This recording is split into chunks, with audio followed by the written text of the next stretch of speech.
Hello everyone, thank you for joining me for a video. It's been a long time. Today it's gonna be an interesting one. I apologize for the length in advance. I feel like it'll be more understandable the longer this goes. Okay everybody, I want you to imagine that you're going into a library, you're going into a bookstore, you're scrolling on your phone trying to figure out what you're gonna read, and you find a choice of three options. We'll just go with three. Options. One of them is a contemporary tragedy, commentary on social realism. It has a minority woman who is unjustly incarcerated and forced to give up her children and how she kind of deals with that.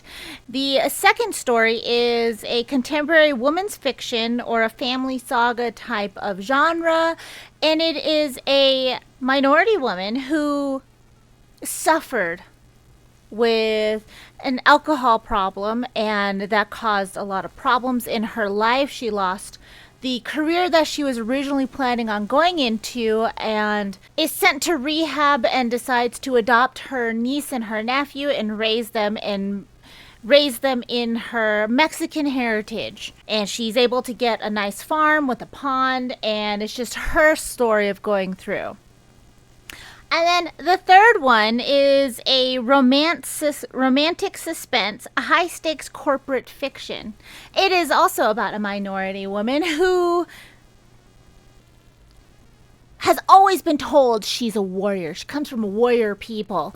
And so she decides that she wants to become in the armed force. She wants to go into the armed forces, and that's what she wants to do. However, she is unjustly kept back from fulfilling her destiny in the armed forces, so she decides to resign, and then she becomes a head of security at this large corporation. She meets a man who happens to be the CEO and a billionaire. They fall in love, and then she tries to help him stop the corporate sabotage that is going on within the company. And in a bonus one, I'll give you a fourth storyline.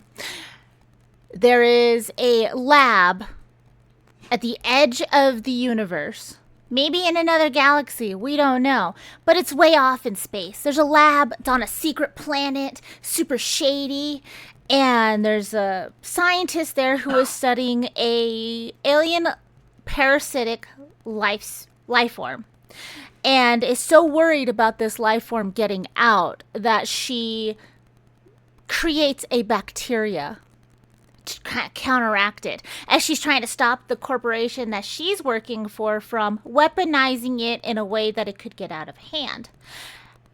And it does. And they escape.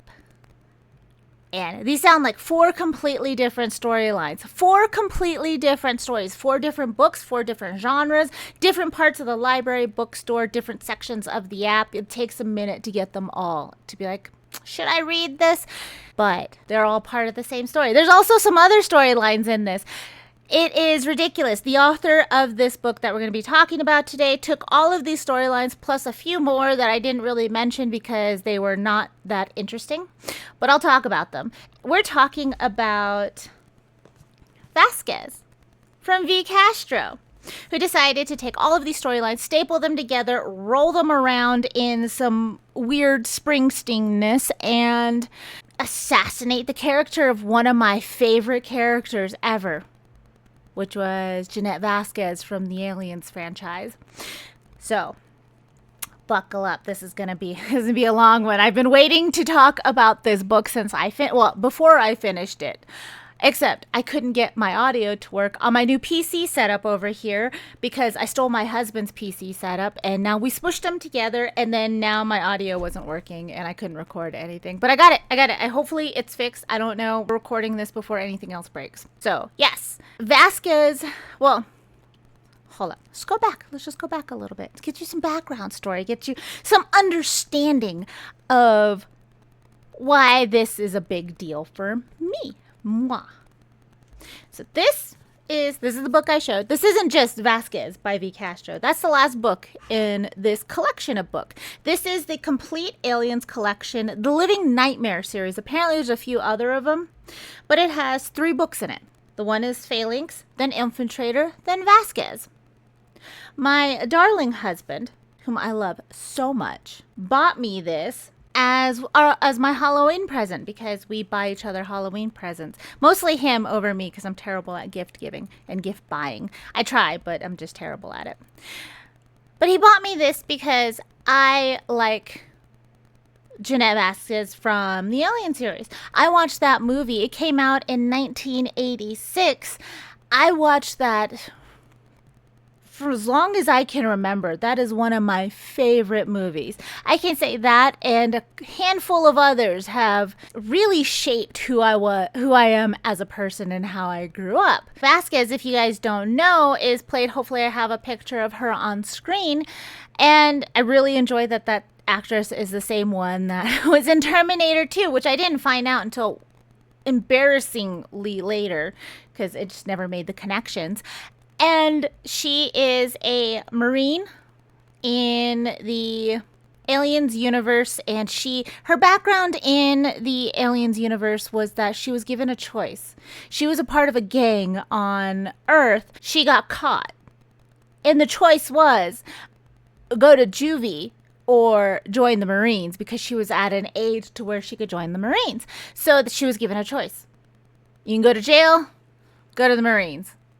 So she picked the Marines. She joined the Marines with one of the other people that she was in the gang with. They were both on the gang. They were both given the same choice. They stayed together as long as they could, but she was on several different missions. She was really good at what she did. She became a heavy gunner in the military, in the Marines. In the movie Aliens, she and her whole squad are escorting Ripley and the corporate guy, and to try and check on a colony. It went silent. They're trying to check on it. Ripley's there because xenomorphs were in that area, and so they're using her expertise. And she was just really great in that whole movie. If you guys haven't seen it, why not? Go watch it. It is amazing. But she was snarky. She was one of the guys in the Marines. Like, you could tell she's just one of the guys, and she was a heavy gunner. She was super strong physically. She was very single-minded in what she was doing, but she was very tactically accurate. And I joined the military at 17 years old. I wasn't in the Marines, I was in the Air Force, but I was security forces, and I was trained in heavy weaponry. It started off as a joke between instructors, because I was always the smallest person on my squad, because my squad was always like super top type of dudes, and so as a joke they always made me the heavy gunner in training situations, and it turns out, hey, I really liked it and I was really good at it. So I just stayed with that, and being a heavy gunner, and then going back and watching Aliens and just connecting with Vasquez on a lot of different levels, because she's just one of my favorite characters. She doesn't have a huge part in the series. And so when I heard that there was a book named Vasquez, it's named Vasquez, I didn't know anything about it. My husband saw it, and I saw it was about Vasquez, and he knew how much this character meant to me, bought me the book. I had no idea what it is about, but let me read you the little blurb on the back. Even before the doomed mission to LV-426, Jeanette Vasquez fought to survive. The colonial Marines gave her away, but forced her to give up her twins, who had to discover their own ways to survive. If I would have read the little blurb, if I would have looked it up in any way, shape, or form, I would have been I don't know if I would have picked it up. TBH, but I would have been more aware of what the book was. I did not, because I don't research things before I read them. I rarely do. It leads to some of my most infuriating reads, or just really great reads. It's just, I don't know why. I don't look up into the books that I start reading. If I hear about it, I'll put it on a list, or if I just have it around, I'll read it. I don't research it. I just jump in. I jump in blind. Because why not, right? I'll tell you why not, because this is why not. This is why I should look into things, especially if they are connected to the things I hold near and dear to me. I digress. I digress. I bought a bottle of wine specifically for this. Specifically for this. That gives you guys any indication of how this is gonna go.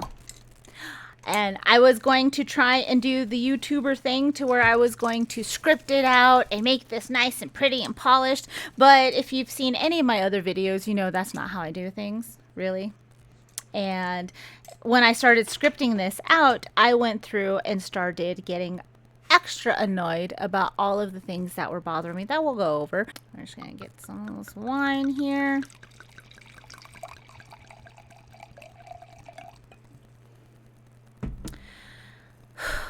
Take a nice calming sip.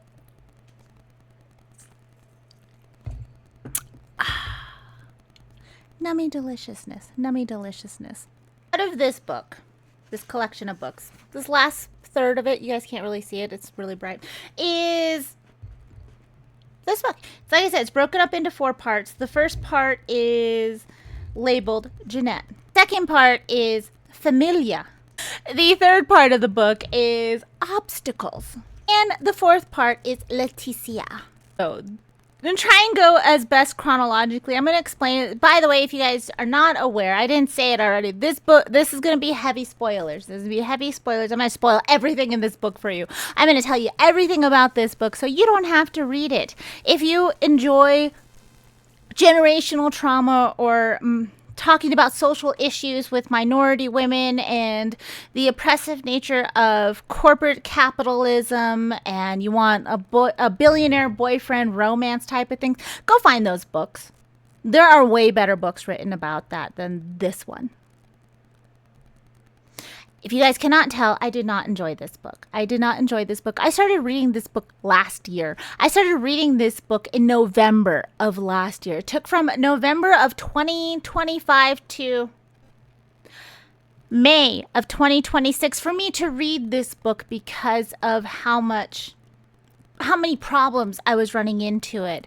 And I had to switch between reading it physically and reading it through an audiobook format. And the audiobook is about 11 hours. I don't know how long the digital part of it is. Okay, so this book, Vasquez, was written by V. Castro. I read this in a combination of physically from this book and from the audiobook. The audiobook version was about 11 hours, and if you get the book by itself, is 427 pages. This was published in 2022, and it is listed as fiction, science fiction, adventurous, challenging, emotional, and medium paced on Storygraph. Start from the beginning. In this book, in this part of the universe for Vasquez, the Vasquez book, it takes place on Earth. And Jeanette was always, I would call it a tomboy. She's not called a tomboy in the book. When I grew up, it was called being a tomboy. I was a tomboy. I like to play outside, but I was raised with brothers and male cousins and stuff like that. So I was a tomboy. I played outside a lot. I like to play with their play guns. I like to play with all of those type of things. But she was a tomboy growing up. She grew up listening to her great-grandfather. Her great-grandfather would talk about how her family had immigrated to the United States. She's living in Los Angeles, so her backstory is she grew up listening to her great-grandfather telling her about when her family had immigrated to Los Angeles from Mexico. And they would have to work in the fields, and her great-grandfather would have a red bandana and would wipe his face with it while he was hunched over working in the fields. This time frame. In 2166. Sorry, it's hard to find things because the author doesn't put a lot of yearly trackers, so it's hard to know where you're at in the book.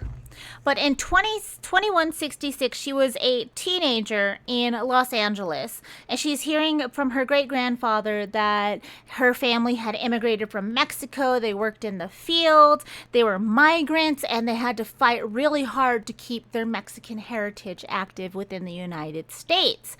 She was always hearing these stories, and she would hear stories from other older family members, like, I think in the book it says, I'm not going to keep looking at it because it's just...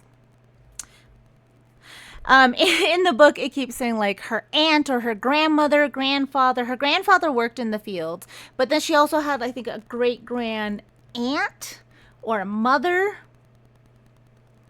who would tell her about the Solidaras, the women who took up arms in a Mexican revolution. It doesn't explain it very well. And one of the things that was really hard for me in part one when it was talking about Jeanette was I don't speak Spanish.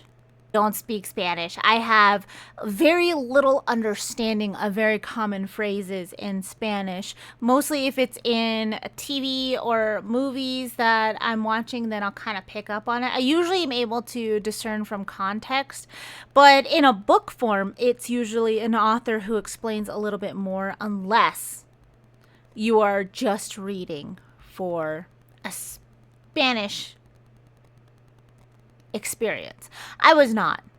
I have no idea what some of these words mean. There's some of them that I can't figure out from context, and I was looking up some of them beforehand, and then I decided it does not matter that much to me to look them up, so I stopped.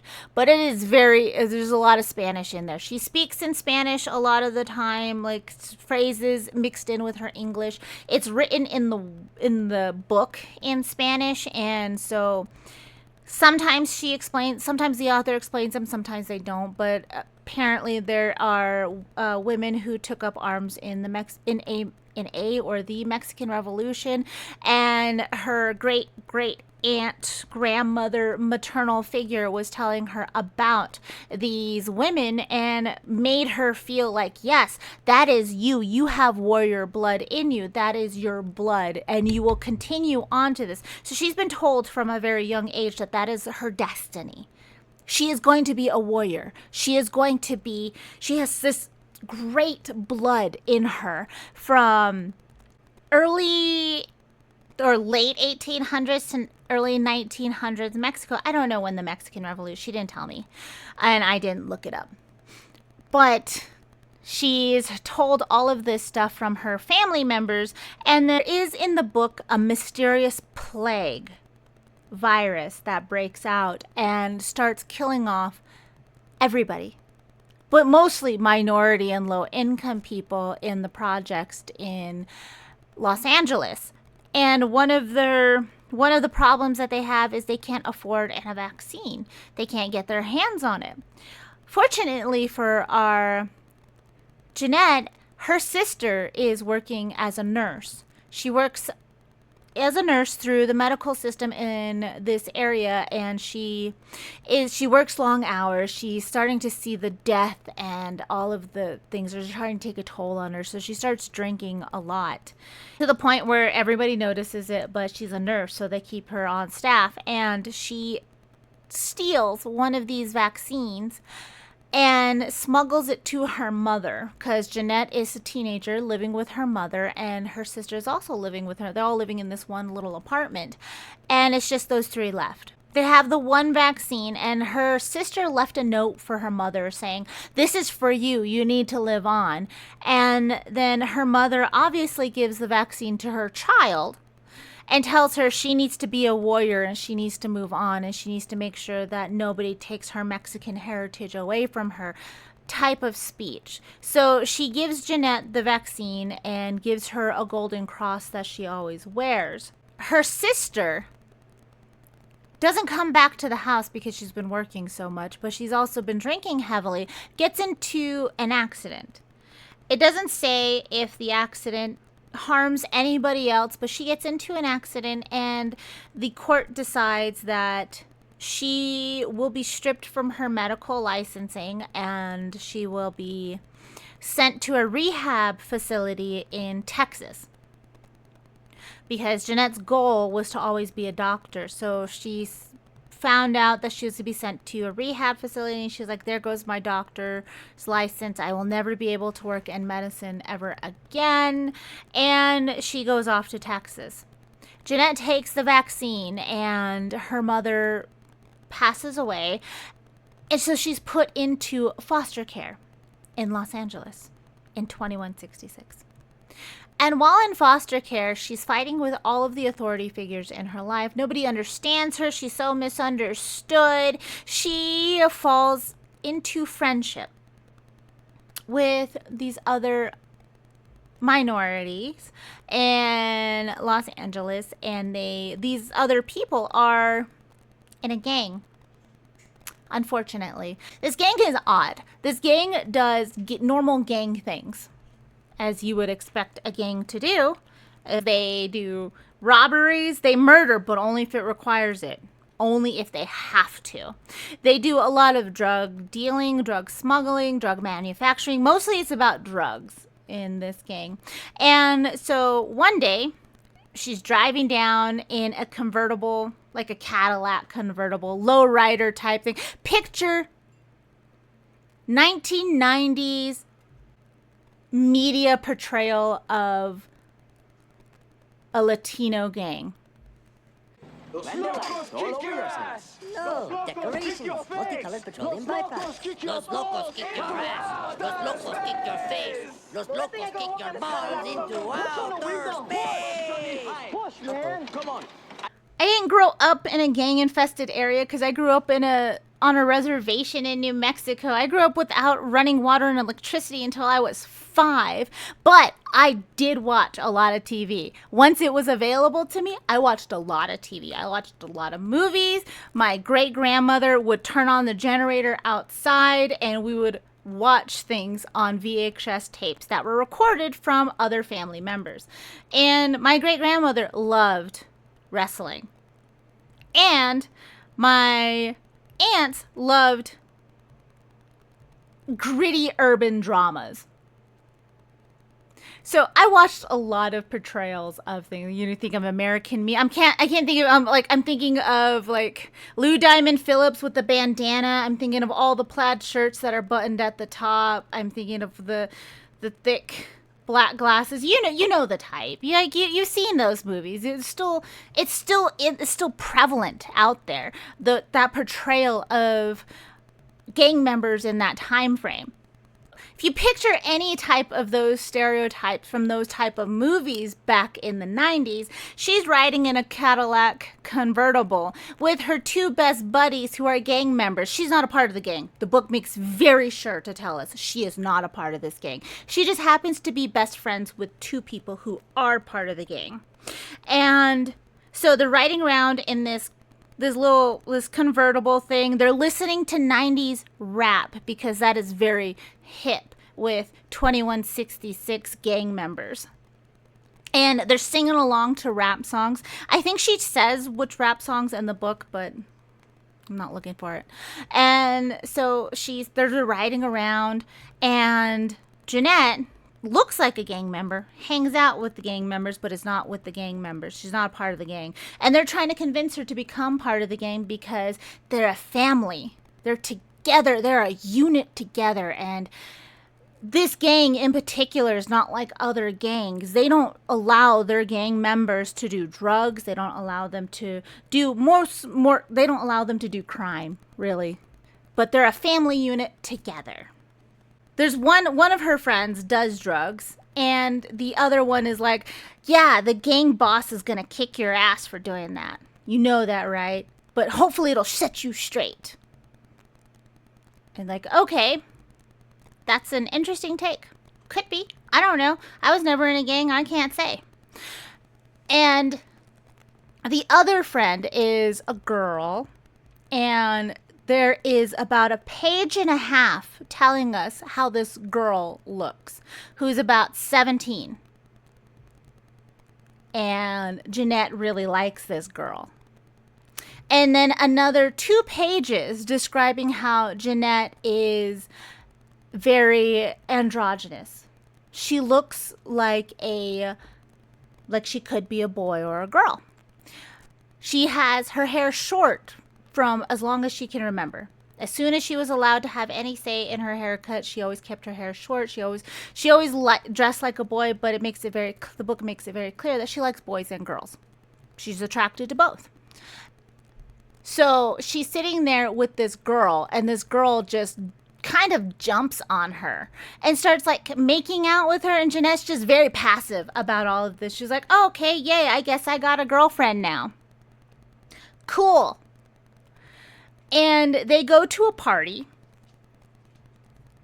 in this little this neighborhood. They go to a party at another gang member's house.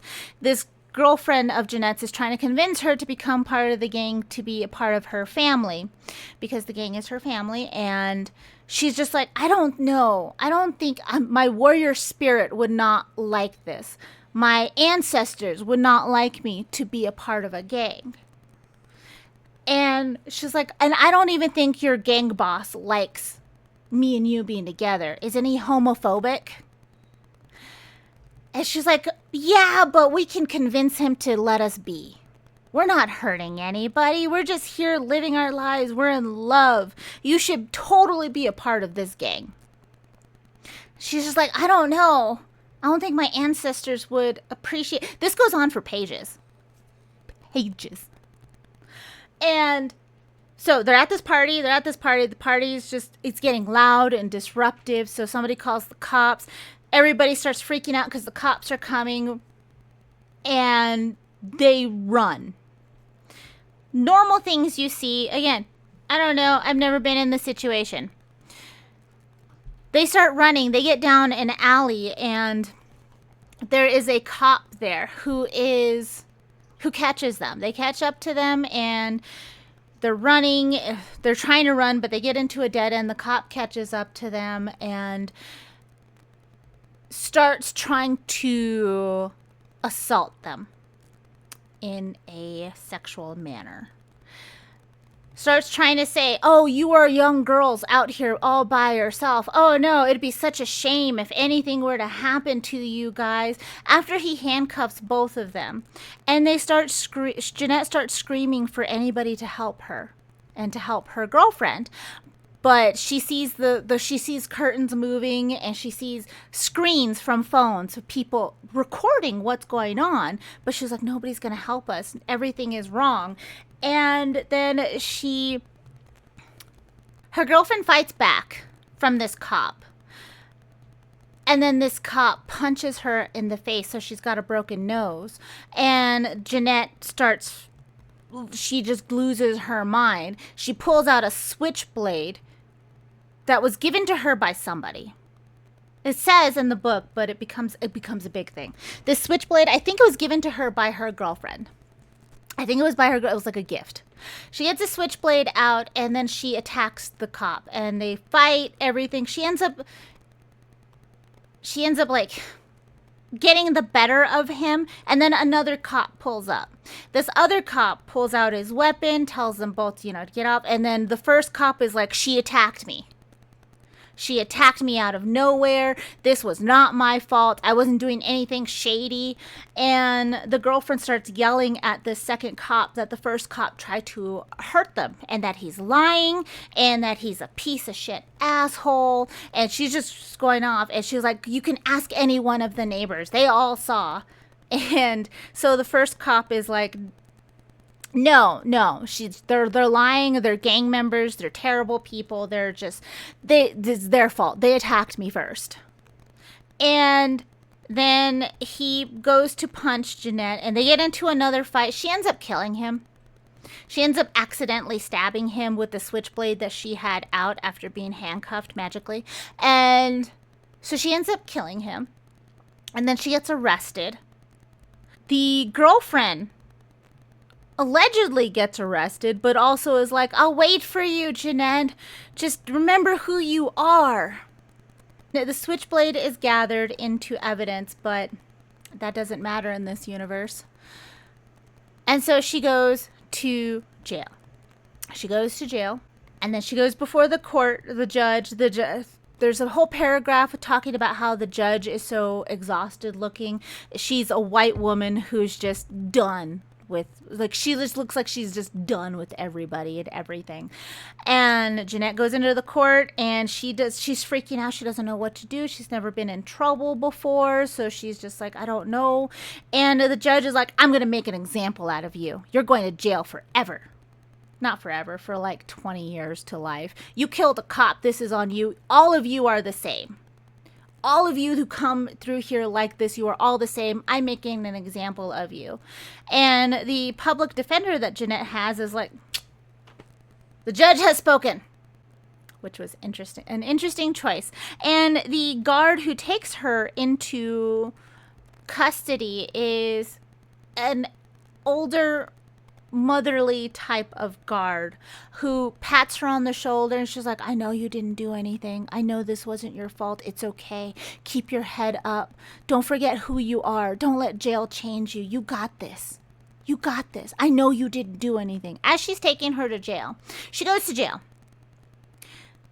Immediately starts banging her cellmate. She's like, oh, look, I have another girlfriend.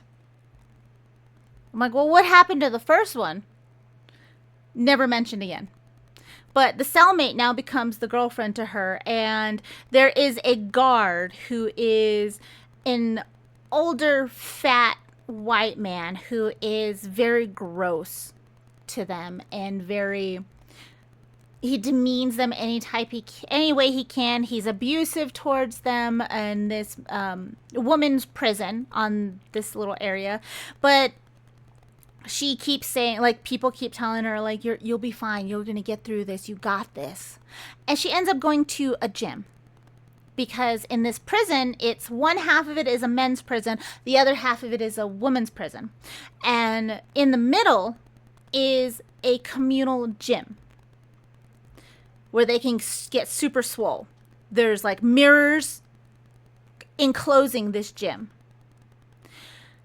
And she goes there and she decides, you know what? I'm going to be the biggest, baddest person in here. I want to do pull-ups. I'm going to be able to do pull-ups. That's her goal. And she finds out that there is a program because her public defender comes to meet her again at some point in time, and he tells her there's a program that he thinks might be beneficial for her. There's a program to where she can apply into the program. If she's accepted, she'll be able to go into the Colonial Marines. And if she goes into the Colonial Marines, she'll be able to leave prison. Instead of serving her sentence in prison, she'll serve that sentence as a Marine. But she's got to buckle down and train for it. And then we get a training montage of her in this gym learning how to do pull-ups. So in this communal gym surrounded by mirrors where she wants to learn how to do pull-ups, she meets Mark Drake, who also joins the Marines with her in the movie, and he's on the planet with her. But that's where she meets him. He is in this book super scrawny, super small. He is about her size, and she is described as super scrawny and super small. And so they become immediate friends. And they both decide they're going to get super swole together. And that they're going to do all of the pull-ups possible. And once she finds out about the Marine program, she tells him, and she's like, hey, we should do this together. Let's do this. And so that becomes their goal. They're going to get very, very swole, apply to this program, hopefully be accepted into the Marines, and then go travel the stars. The super gross guard that's super gross and abusive to them is patrolling this area, and after like midway through their montage, like they're not super swole yet, that she's still working on doing the pull-ups and benching, and he shows up in here and he starts to pick on her specifically and just talking just some ridiculous shit to her about how she's just a girl. She's just a girl. And starts picking on her and how it's hard to describe because it's super generic. But as soon as he starts calling her names, she starts benching. The way it describes it, I'm like, that is terrible form. You're going to hurt yourself. Do not take workout advice from this book. But she starts benching. She is able to do the one bench for the thing, and she's like, "Rah, why don't you do it?" And she calls him a pussy. And then that puts him back on his heels. He's like, whoa, I cannot mess with this girl. And so he starts giving her some begrudging respect because she did that. And then finally, time later, we don't know how long, the book doesn't say, she is accepted into the Marines, and she gets super excited. And then she tries to tell her girlfriend that she's going to be gone forever because she's going into the Marines. And her girlfriend's just like, don't talk to me. I'm so sad. Her girlfriend, that's the cellmate that took the place of her other girlfriend that was her best friend that she now doesn't think about at all. And so she's just like, oh, I feel so bad. I'm hurting her, but I need to go fulfill my destiny. I am a warrior. I come from a line of warriors. So I'm going to go be off and be a warrior. This is my destiny. So I'm so sorry you're stuck here in jail. Hopefully you'll get parole. And then she goes off to the Marines. Her and Drake go into basic training, and while they're in training, she's allowed to... Well, no, thinking about it, she's not even allowed to. They sneak off base to go to parties, which is a very common thing that happens. Like, I get that. Like, a lot of people do that. They sneak off a base to go to a party. During this party, she meets a man. I don't know if he's named. If he is, I don't remember it. But they have a one-night stand. And then she decides that she really likes him, but she goes back to base, and then she finds out she's pregnant. She has to let people know that she's pregnant. She is super upset that she's pregnant. She's very unhappy with this.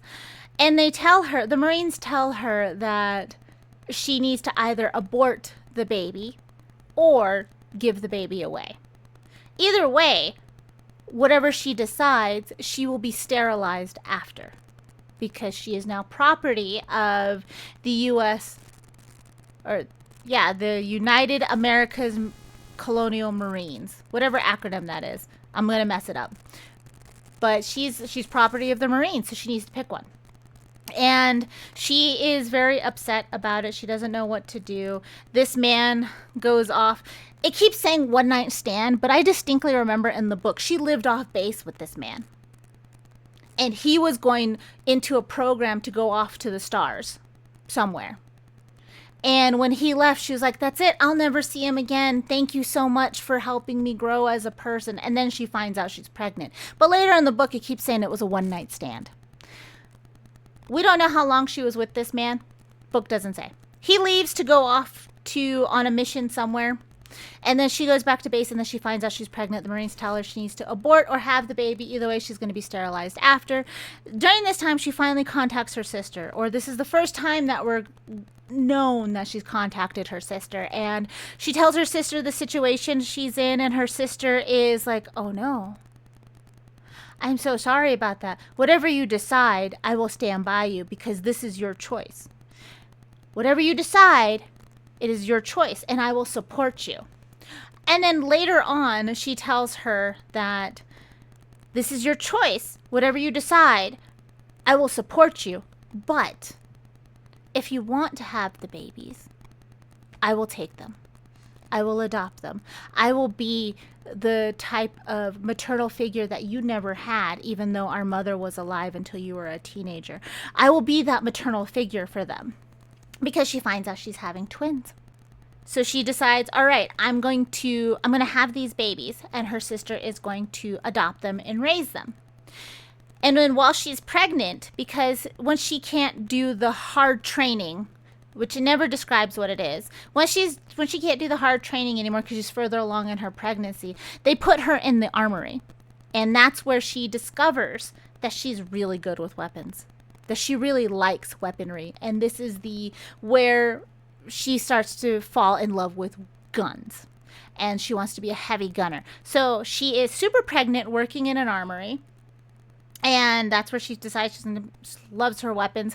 And then she ends up having the babies. The book says that they're taken away like right after they are born, and that she gets sent back to military training, and she jumps right back into it. And this was the third time, still in part 1 of the book, the third time that I had to put the book down and walk away. Because, again, I didn't know anybody in a gang. I was never in a gang. I didn't grow up in a city. I grew up in rural New Mexico. You want to talk about rural New Mexico, camping and hiking and that type of stuff? I can do that. Oh, dude, your helmet looks so cool. You look like Sauron. Yeah. That is so awesome. Is that the cold armor you were talking about? Yeah, that's 2 pieces of it. The cloak and the helm. Dude, that is so great. If I decide to keep this anywhere, hubby is playing Crimson Desert on the screen over there. And yeah, his character looks just like Sauron with this new helm and cloak that he has. With medieval Iron Man rest of the armor. It looks so bitchin' though. That's so great. Anyway, I have deviated.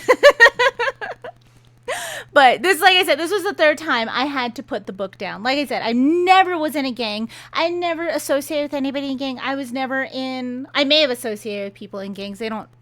Most people don't come out and say that at the beginning when they meet me. But I also didn't grow up in a city, so I can't speak to that. I want to say, based on what I've seen in movies, it was very generic from movie things, and most gangs don't operate the way that this gang was. But again, I don't know. Whatever. And then the whole jail scene, I've never been to jail, but I was a military police officer and worked in private security for years and years and years. So I'm like, that's not right. That's not a thing. But this third time, it got me. I think I had to take like a whole month. A month and a half where I did not touch this book because that bugged me so much. I was in the military.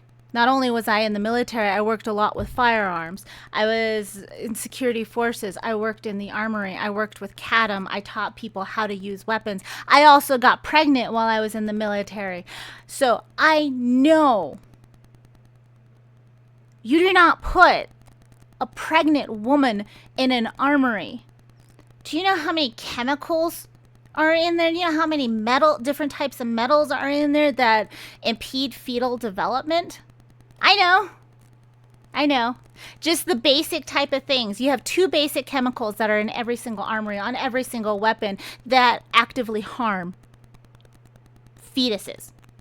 And you have lead all over the place. You have all of this time. But no, she was up in there with them shooting weapons, which I don't give a damn what Hollywood shows you. Shooting heavy weaponry as a pregnant woman is not good for a baby. Woman traveling on a train in the 1800s. But it's not good. It's not good. You don't do that. That's a no-no.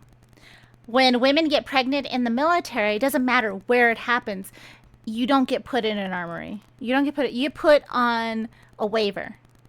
Because there are certain physical restrictions that happen to a pregnant woman. A pregnant human woman. We're focusing on humans here. Just human women who are pregnant have physical limitations once they are in their late pregnancy. But even when she was first pregnant, there would have been no touching of weapons. There would have been no armory duty for her. There would have been no, I'm going to go out and shoot heavy weaponry and smell the carbon and then clean this and learn all of this weaponry. No, that doesn't happen. That doesn't happen. I don't care if she sold her life away to the military. Most people do. That doesn't happen. That is bullshit. That is crap. And that bugged me so much. So much. I'm like, how dare you?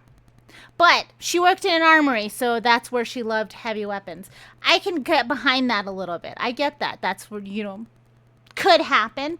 But the whole pregnant thing, no. And the book says as soon as she has the babies, they're gone. They take them away from her, they're gone. Later on in the book, we find out that no, that's not it. They're not all gone. She's able to put personal possessions into a bassinet that they're in while they're waiting for their aunt to come pick them up.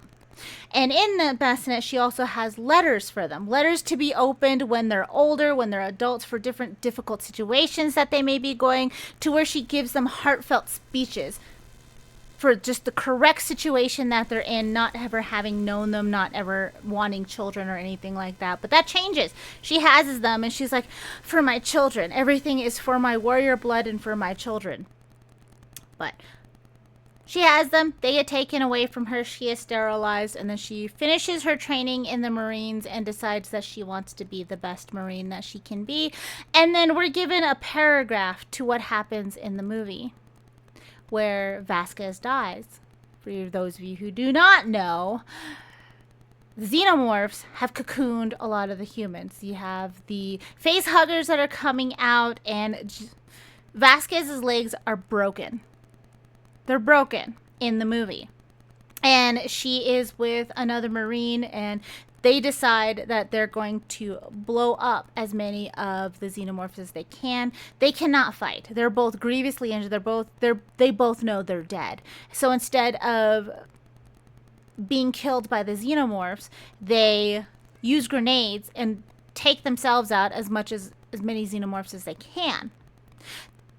We're given one paragraph describing that she was crying, letting the grenade, holding the grenade, taking the pin out and waiting for it to explode. And that while she was ready to die, she was thinking of her twins and how much she missed them and how she hopes that they will be good people and how she wished she could have been the mother that they deserved. That's what she spends in the book her last minutes thinking about. That's part one. So it took me a while to get through part one because I remember what her story was. I was like, yeah, tell me about how she was in a gang and what she did to get put into this type of situation. The whole armory pregnancy thing, that flipped me out. And then I was like, why are you just going around sleeping with everybody? You never pursue anybody. You never think, oh, this is a person I want to be with or anything. There's no emotional connection with any of these relationships she has.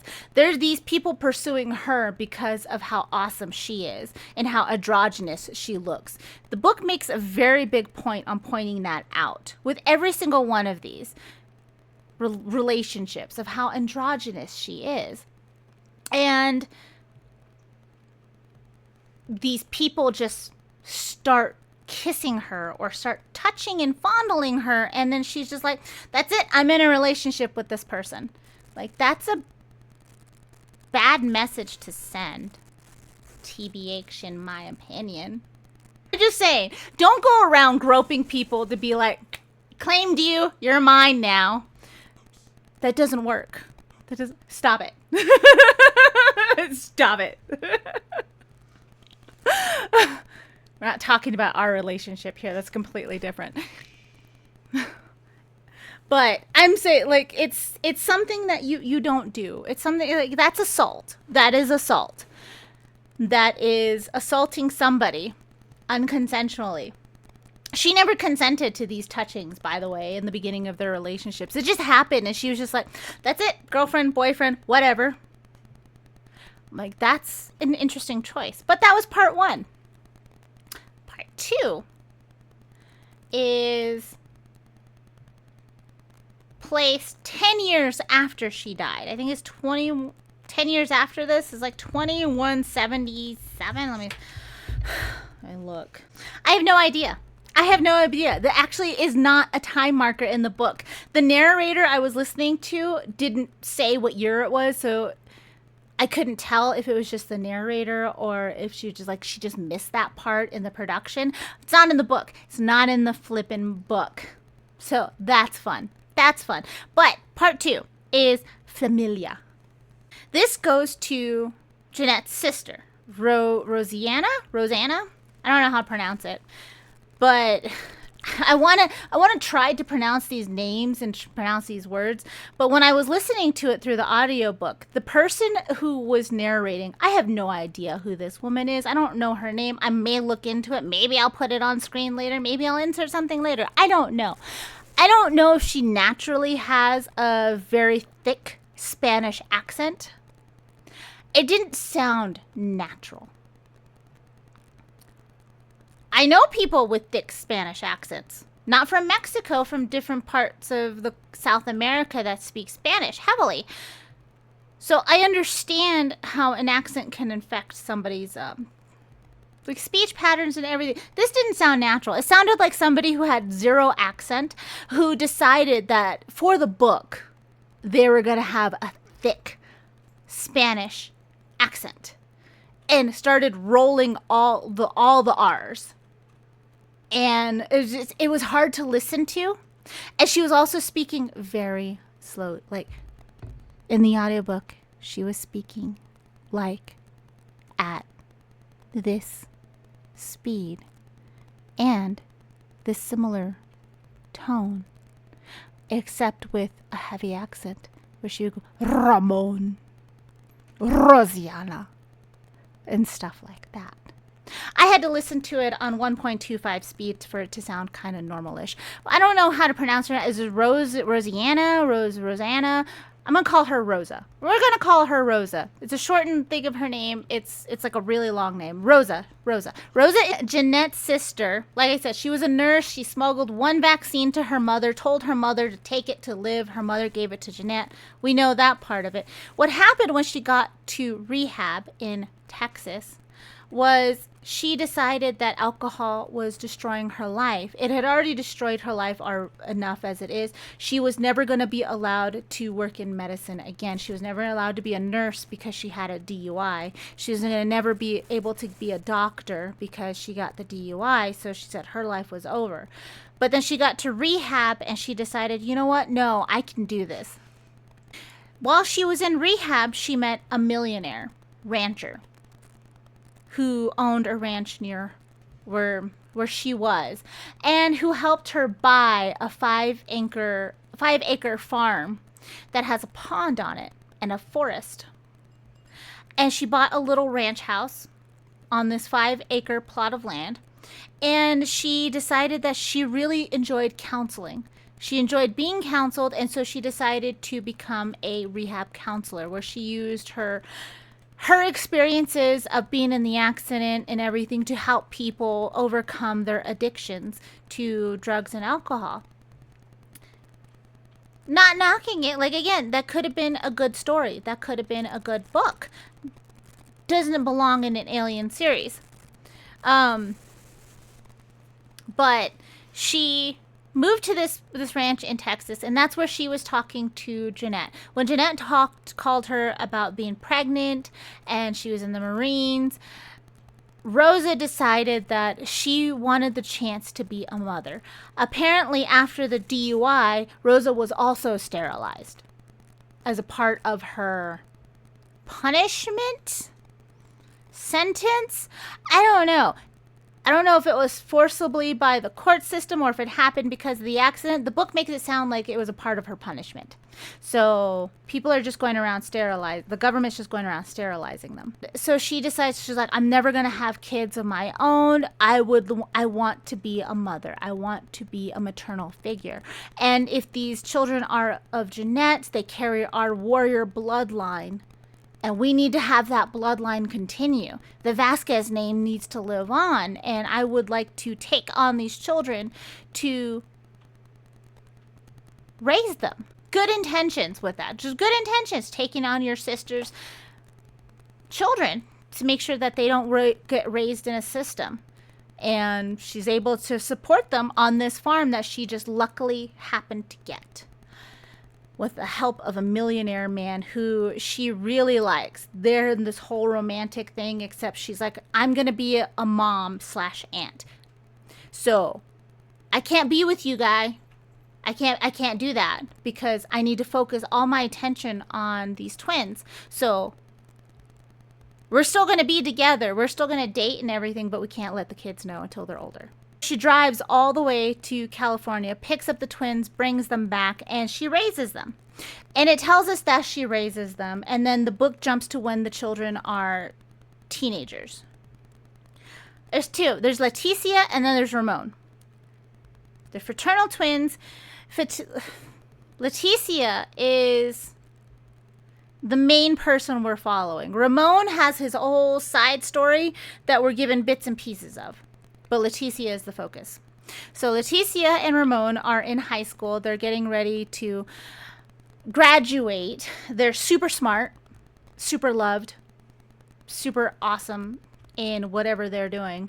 But in her senior year, Leticia realizes she doesn't know what she wants to do for her life. She has no idea, no aspirations or anything, and she feels really lost. And she's going to go to a prom, or no, it's her birthday. It's her birthday. So her friends decide to take her out. They describe how super poor she is and how she doesn't feel like she can keep up with her white friends because she's not as rich as they are, and she's had to work for everything she's had, while at the same time telling us how much Rosa has provided for her.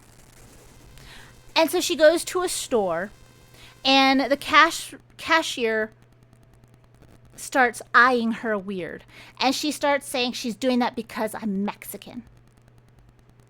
And the cashier's following them around. I'm like, I would think it would be because there's 3 teenage girls in there, but she's also being super hostile with them. So I'm just like, that doesn't seem like a thing a cashier would do unless she knows you guys, you know? Especially since they're the same age. But the cashier tells her that she's being, that she was stealing, or she doesn't like her, or for whatever reason. They have a little tiff. And so Leticia decides that she is going to sling Spanish at this woman and insult her in English and in Spanish. And this woman decides that she is going to call Leticia a slur. That Leticia refutes because she says the Rio Grande isn't even there anymore. Don't you know your history, you bitch? So that happens. And then the cashier rolls her eyes at her. Leticia gets so mad, she jumps on this woman and starts beating the shit out of her in broad daylight in front of our crab rangoons. And she calls security. They're able to pull Leticia off her, but she calls security, and then she's just like, no, how dare she? And she's like, I want to press charges on her. Security grabs Leticia, throws her in handcuffs, rough handles her. And when they're going out, her friends are like, you don't understand. It wasn't her fault. It was the cashier. It was all the cashier's fault. It wasn't Leticia's fault. Leticia did nothing wrong. So they're saying that Leticia was unjustly incarcerated because she attacked a woman who threw a slur at her.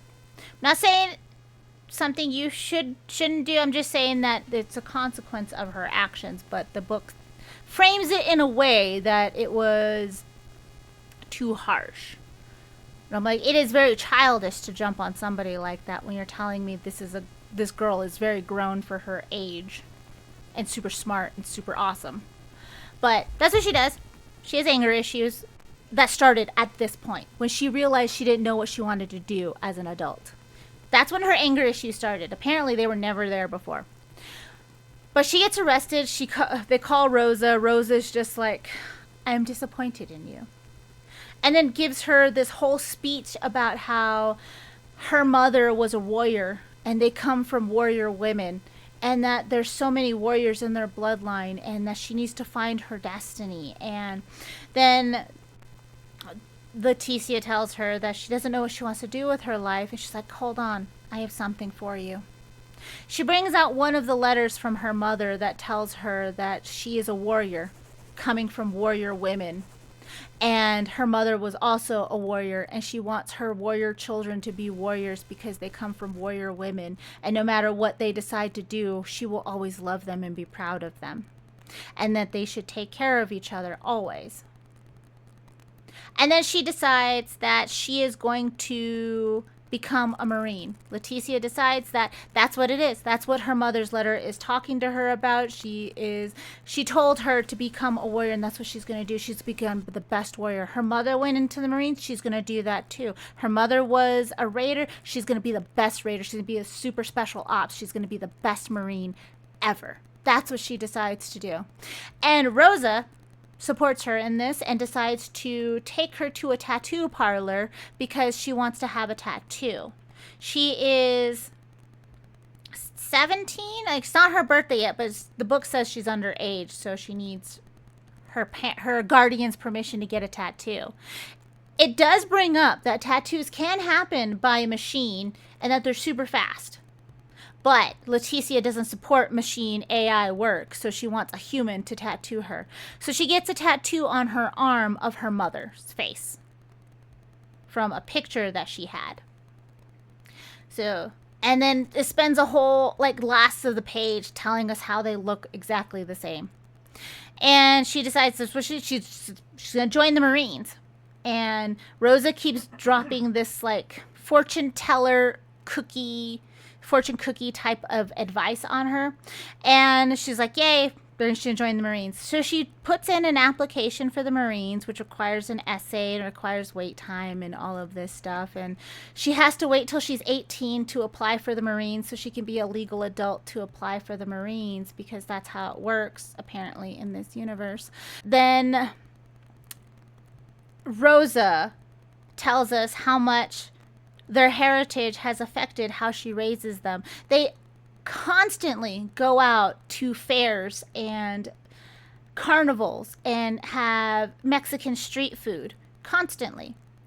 They have, when Leticia was upset and crying about assaulting a cashier at a retail store, Rosa brought her some super special ginger cinnamon tea with lots of honey.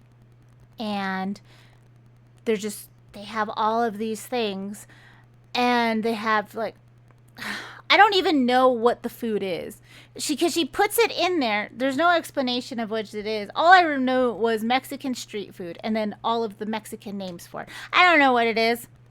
I understood chorizo, and she has chorizo breakfast tacos a lot. She loves chorizo breakfast tacos. That's mentioned a few times in the book. But they have all of this, authentic Mexican food that they have on this farm in 2177-ish. So she's just like, yes, she's going to join the Marines when she's 18, all of that stuff. And she's just like, that's her whole life. She decides to get tattoos a lot. And Rosa's just like, yes, get the tattoos. Show your warrior spirit. You bring honor to our ancestors by this. And her aunt has a bunch of altars set up with pictures of her family members. And they celebrate Dios de los Muertos. And it goes into an explanation of that. And I was like, okay. And then after they celebrate it, they give fresh fruit and everything. Jeanette's favorite fruit was fresh strawberries, apparently. And then they go out to eat more Mexican street food. And that's Leticia's story up until that point. She's waiting on a response from the Marines. She's put in her whole application, her essay questions. She's 18 now, and she's just waiting on a letter from the Marines. Well, it's not a letter, it's an email. Because essay question, yeah. So you guys can't see how much Hidden over there is laughing about that, because Hidden and I both joined the military. Like I said, I joined the military when I was 17 years old. You know how I did that? I went into the recruiter's office And I told them I wanted to join the military. And they said, how old are you? I said 17. They said, all right, you're going to need your parents' signatures right here. Parents are legal guardians to say that you can sign this contract because you are not legally an adult. And I was like, cool beans. And then I had to tell my parents I wanted to join the military. My dad, super proud, super happy, by the way. My mom, not so much. But they both signed it. They both signed it. I had my ASVAB scores ready to go, and I picked my career, and that was it. Waited on my basic training date to fly out. The process that's described in the book is like applying to a college. Applying for the military now, and even in this universe, is not like applying to a college. You do not have to put in a full-on application with essay questions and test scores like that. Like, you have an ASVAB that tells the military if you're like your level of intelligence and whether you can be a mechanic or not. That's it. They tell you if you're going to be on the bottom rung, the mid rung, high rung, and if you have any mechanical expertise, you guess what? You're going to be a mechanic. And so she did all of this, and she's waiting very excitedly and nervously for a letter from the Marines to tell her if she has been accepted into the Marines. Like, that's not a thing. That's not a thing. And I'm like, also, why is Rosa just letting her tattoo herself all up based on the emotions of a 17-year-old? She is actively promoting it. She's telling her that using tattoos like this is a form of therapy. Like, that's terrible advice to give to a 17-year-old, especially a 17-year-old who wants to join the military. But I'm like, there's no consequences from the assault, apparently, after that either. But after... Leticia's waiting on an answer from the Marines. We're going to leave it right there. And now we're going to go to Ramon, because she has a brother. The book forgets it a lot. And then it remembers for a few chapters. Every so often.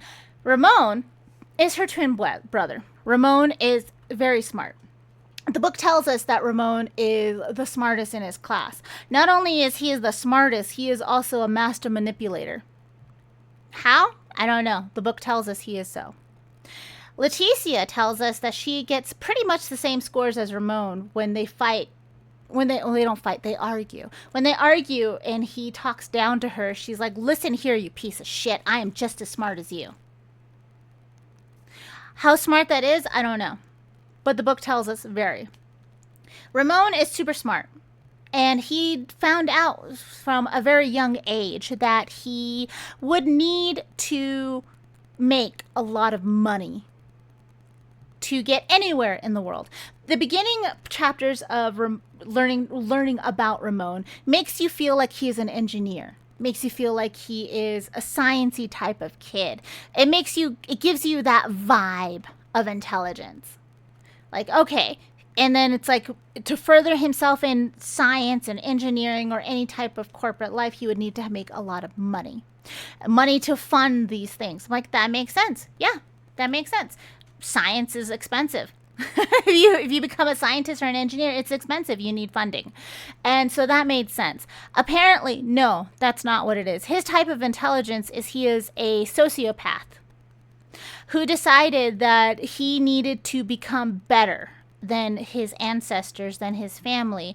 And what he took away from his mother dying was that he needed to be the person in charge of what her mother would have been doing so that he could have saved her, but not really. He wants a lot of money. He wants a lot of status. He wants to be the best of the best, not because he wants to be the best of the best, is because he doesn't want anybody looking down on him. He wants to create generational wealth for him and his family so that they never have to worry about being poor like they are. Because these are the times where he brings up that they're so poor on their 5-acre farm in Texas in 2177-ish. With his super intelligence, he steals test papers and sells them off two other students. And then the book remembers at weird times that it's supposed to be set in the future, so he's got super hacking skills too to change test scores instead of selling the tests that it told us he does in the paragraph before. He also babysits and is around, like, helps out older women, except what the book heavily implies is he's pimping himself out for money for these women. He keeps a mysterious whiteboard in his room where he keeps track of all of his money and his endeavors and in the information. And his aunt and sister totally respect his privacy, so much so that they don't know what's going on. Leticia's always like, that's a mysterious whiteboard over there that he always keeps in his closet. He always keeps track of things on that mysterious whiteboard. I've had siblings. I've had a lot of siblings, and I also had relatives and stuff. Nothing stays private like that. Like, if you're doing something shady, if you're doing anything like, I have a brother. I have an older brother, and I had a younger brother. And nothing of mine was just mine. Somebody was always getting into my stuff. I was always getting into their stuff. Why? Because we're nosy like that. Because siblings. But no, they're super respectful of each other's spaces. And so nobody knows what he's doing. It's heavily implied that he is super smart and that he is scamming other children and also changing test scores of other children to make himself be the top so he could be the super bestest, and also pimping himself out to older women to get money. He wants to go to college. He wants to be in a corporation and get status and money that way. What it is laying out for later in the book is a weird dynamic. But that's what Ramon's up to. Ramon finds out that Leticia wants to become in the Marines, and he calls her stupid and pathetic. He tells her that becoming a Marine and going into the same career field that their mother, who died and was sacrificed as meat fodder, would disappoint their mother because she's not doing anything to further the Vasquez name. And then Leticia slaps him. And then he cries. Not like crying, but tears. Then he leaves, and she's just like, oh, I shouldn't have done that. And their aunt makes them make up. And then he comes back to her and tells her, I'm sorry. You're right. This is good for you. You will do great in the Marines. And I will support you in whatever you decide to do. You were right. I was wrong. I'm sorry. And then she kind of gives this half-hearted, like, I guess I shouldn't have slapped you.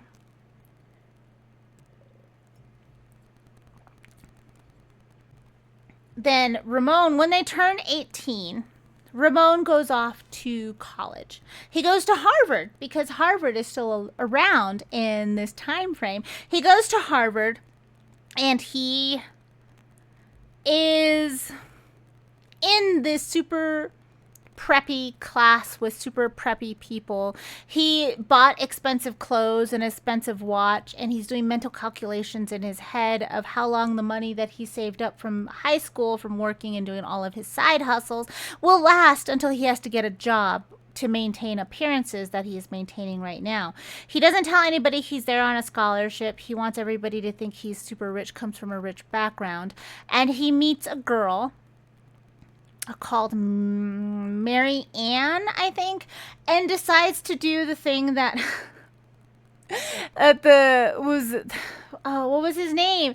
I am the Prince of Persuasion. There are 3 steps to persuading women. Step number 1, trap your princess. Physically corner her in a room, and eventually in your life. Step 2, insult your princess. Insult her face, her body, her brain, her car. The lower her self-esteem, the higher your chances, bro. It's been biologically proven by me. Step 3, brag. Not lying, but close. Make up a story about how you single-handedly murdered a wild animal. Your story is going to release a hormone deep inside her body called insatiation. It makes women ovulate. That's the same tactics Ramon uses on this girl, and it works.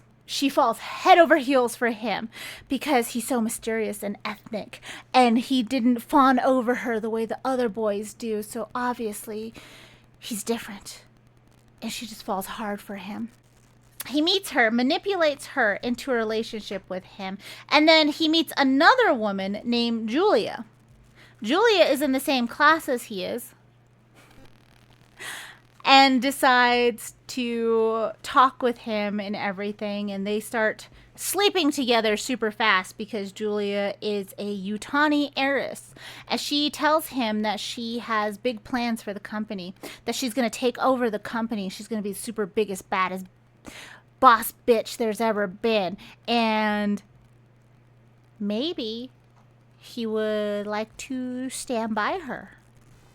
Maybe he would like to be in a relationship with her, even though they've been sleeping together since they first met. It's like she stands there and is just like doing this hair twirling thing. Maybe you can be there with me. She's like, but I have to tell you, I don't want children. She tells him straight up, I don't want children and I won't be second place. So I want you to be with me and I want you to marry me and I won't have children, but I want you to choose me. And she's like, I won't take second place. That's not the type of person I am. And Ramon is torn because he loves Julia. He is a sociopath, but he felt super love super fast for Julia. The book tells us that she is the only woman who can keep up with his intelligence. And she pushes him to think in different ways. And she's super hot. And not only that, she's super rich. And so he loves her. The only thing he doesn't love about her is because she would want to be equal to him. And he can't have that. Because if they were to get married, people would think of him as the man who married a Yutani heiress instead of thinking of her as somebody who married a Vasquez. Vasquez's name doesn't hold much. Hers does. But he wants to change that. So he decides, I can't marry her. I'm going to marry Marianne. Marianne's stupid. Marianne's docile. Marianne wants to get married and have children and won't question me and won't try and take the spotlight from me. And she comes from wealth, so I can take her money from her. And so he decides, I'm going to have both. And then we do a weird time skip. Again, the book doesn't tell us what year it is most of the time. I think there's only 5-year stamps in the book, but it jumps back and forth all the way through. So you just kind of have to guess. You just kind of have to guess. The way the characters are written, it could be this was one day, this was the next day. Who knows? But time skip. Julia is bringing Ramon to meet somebody in the Weyland Yutani company. His name is Benjamin. She's taking him on a yacht on the sea. And they're going to have champagne. And she has a business opportunity for him. He goes and he talks to this man, Benjamin. Benjamin is super high on cocaine right now. The book tells us this. He's super high on cocaine and is drinking a lot of alcohol and is just enjoying being on the yacht. And he tells Ramon that they've been watching him since he first started school at Harvard. And because he is so smart and so tactical and such a hustler, they have a business opportunity for him, which is to handle a black site that Weyland Yutani has. It is a planet that there's no life on. There's no life on this planet. It was recently terraformed. It has one lab on it, and on this lab they do super secret projects. And they want him to be in charge of it because he is a super smart hustler. He's like 18, maybe 19. And he's like, we've been watching you. We've done research on you. We saw everything you've done in high school. And yeah, you're super smart, super great for this job. They don't really tell him what he's going to be doing. But they do tell him that he needs to make this black site profitable because it's all about profits. And they don't know what they know what they have there. They have a lab. And he needs to figure out how to make it super profitable so that the company doesn't go under. The way that it talks about the company here is that it's always on the brink of collapse. But he offers Ramon cocaine, and Ramon's like, I don't do drugs that alter my thinking. Because if I alter my thinking, you could get the upper hand from me, and I can't have that happen. Because I need to be 10 steps ahead of you at all times. The book tells us this. He is super blindsided and surprised that they have been watching him. They did background checks on him and that they're offering him this location. And they tell him he's going to make a super ridiculous amount of money. And they write it on a piece of paper and show it to him. That's the amount of money you're going to make. And he's like, yes, I love money. And then he accepts the job. And then we cut back to Leticia. Leticia has been waiting all of this time. We don't know how long it's been, but it's been long enough for Ramon to go off to Harvard, sleep with 2 women, decide to marry one of them and make her have his babies, meet with the Yutani heiress, and then get offered a job. Not only get offered, but also start on said job.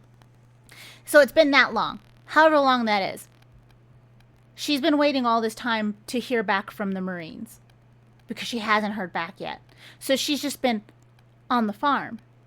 And to help her prepare for the Marines, her Aunt Rosa takes her to her super rich millionaire boyfriend's ranch. And he has 2 kids. And she takes her to his ranch, and she's like, at least you can do is help there. If you're going to join the Marines, you're going to go do hard work. And you never shot a gun before. You're going to need to know how to shoot a gun. So they can teach you that on the ranch. So she tells her that's what she's going to be doing. She's out of school now. She turned 18, so she's going to be working on this ranch that her millionaire boyfriend runs with his 2 children. His 2 children immediately take to Leticia because apparently they hung out as children, but they're the same age. One of them's the same age as her. The other one's like a year or 2 older than her. And she was like, I don't know why we stopped hanging out. I'm like, yeah, why did you? Your Aunt Rosa and this millionaire man are dating actively. You've seen him in your house making you breakfast. But you didn't meet his children after you guys were like 5? That's weird. Anyways, the daughter decides she loves Leticia. Leticia is her new sister. And she's going to teach her how to shoot. And the son, I can't remember any of their names. The son decides that he loves Leticia. He immediately starts flirting with her, but he's reserved and supportive of her, and he keeps telling her how much that he appreciates what she's doing, and he supports her decisions, and he believes in her.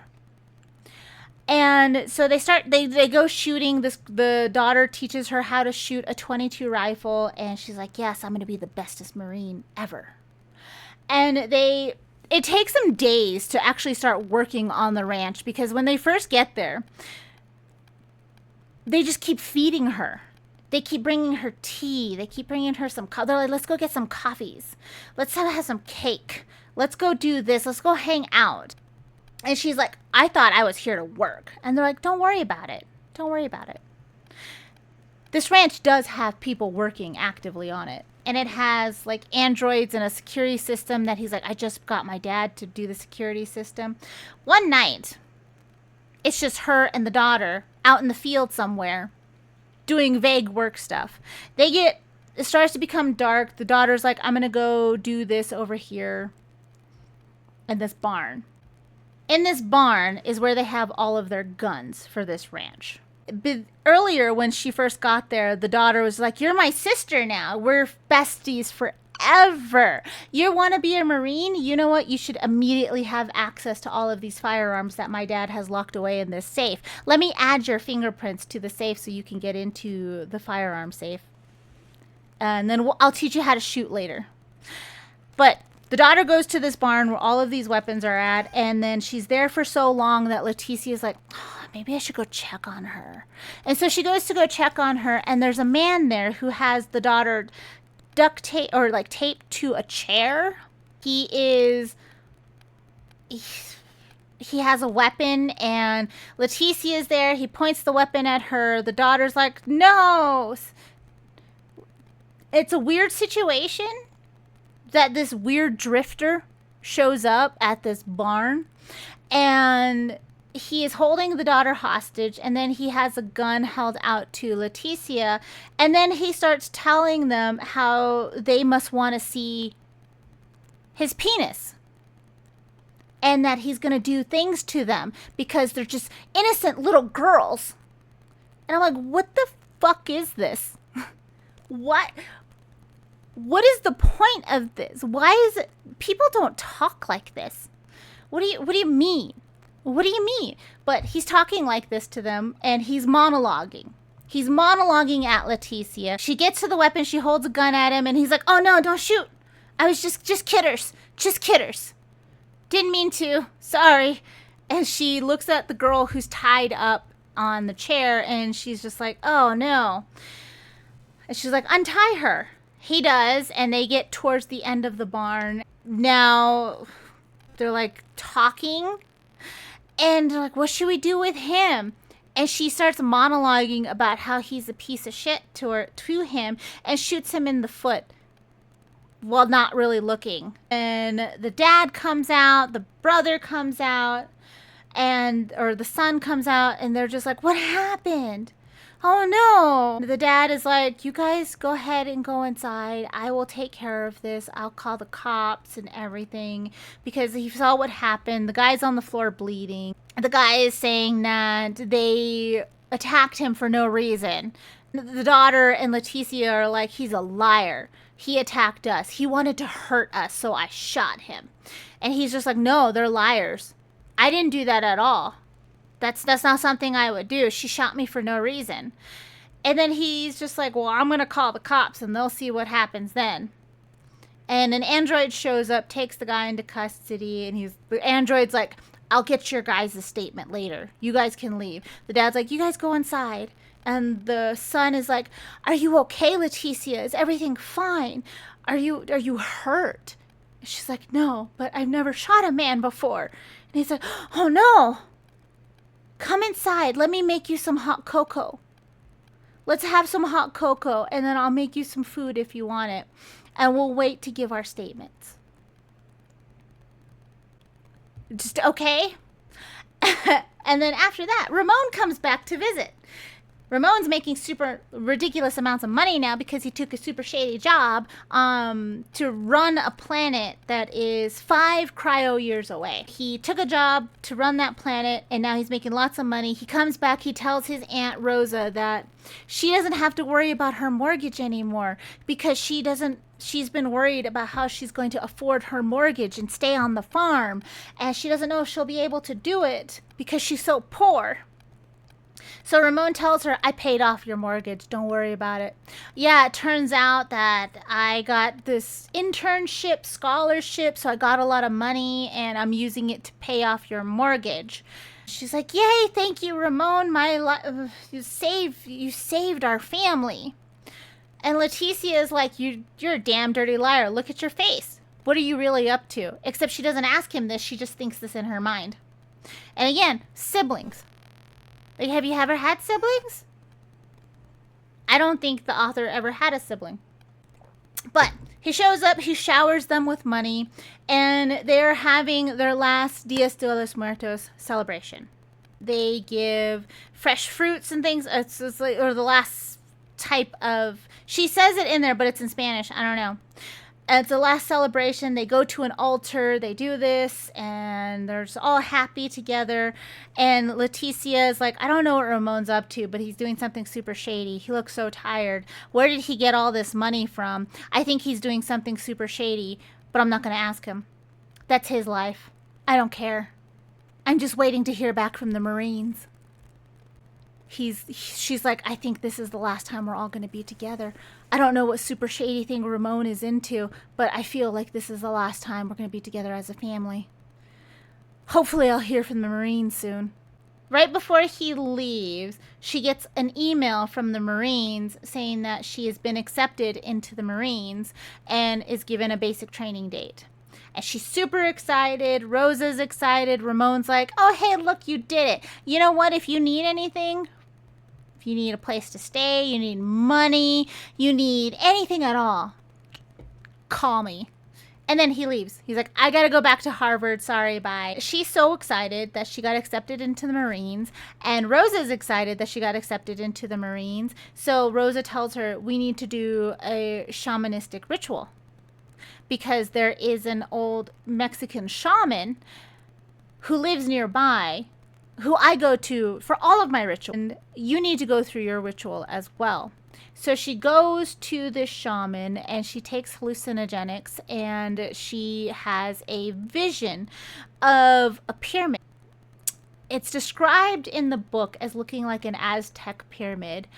And she sees something that looks like a xenomorph, but it's ash. It's like it's white like ash, and she's freaking out a little bit about it. And then there's some of them that are moving, and she screams a little bit, and she's like, "That's her. That was her ritual for it."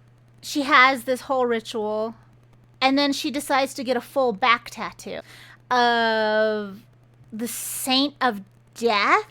I don't know. It's in Spanish again. I don't know, but it's a woman saint of death, I think it's described as. I'm not sure, but she gets a full back tattoo, and then Rosa drives her to basic training on the East Coast in South Carolina, I believe it is. And there is a whole like checkpoint she has to go through. Rosa's not allowed through it, and then Rosa's like, "The children are grown up. I'm so proud of you. You will make the warrior women in our ancestry so proud. Go be the best warrior woman ever." And just drops her off and leaves. And I'm like, okay, yeah, sure. That could happen. Then it goes to part 3. In the Aliens franchise, which shares a universe as Blade Runner, which shares a universe as Soldier with Kurt Russell, you kind of get it's a very industrialized place. It's a very desolate place. It's very dark gray, dark brown. There's rain, but it's very dark and desolate. It's very just industrialized desperation. It's not a happy place. It doesn't seem like, like very post-apocalyptic type of thing. In that universe, the rich people have, in like Blade Runner, they have their own pyramids. That's where they stay.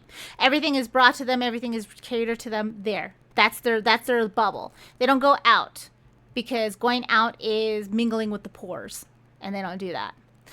And it's the cities are built up on each other. And Weyland-Yutani is one of, I think, 3 corporations that run the galaxy. They are not on the brink of bankruptcy. Fresh fruit and vegetables are not a thing.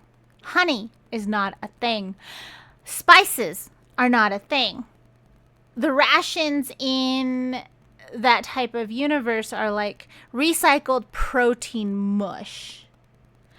They do not have fresh fruit and vegetables. There is not a millionaire with a giant ranch where he gets to breed horses and run horse shows.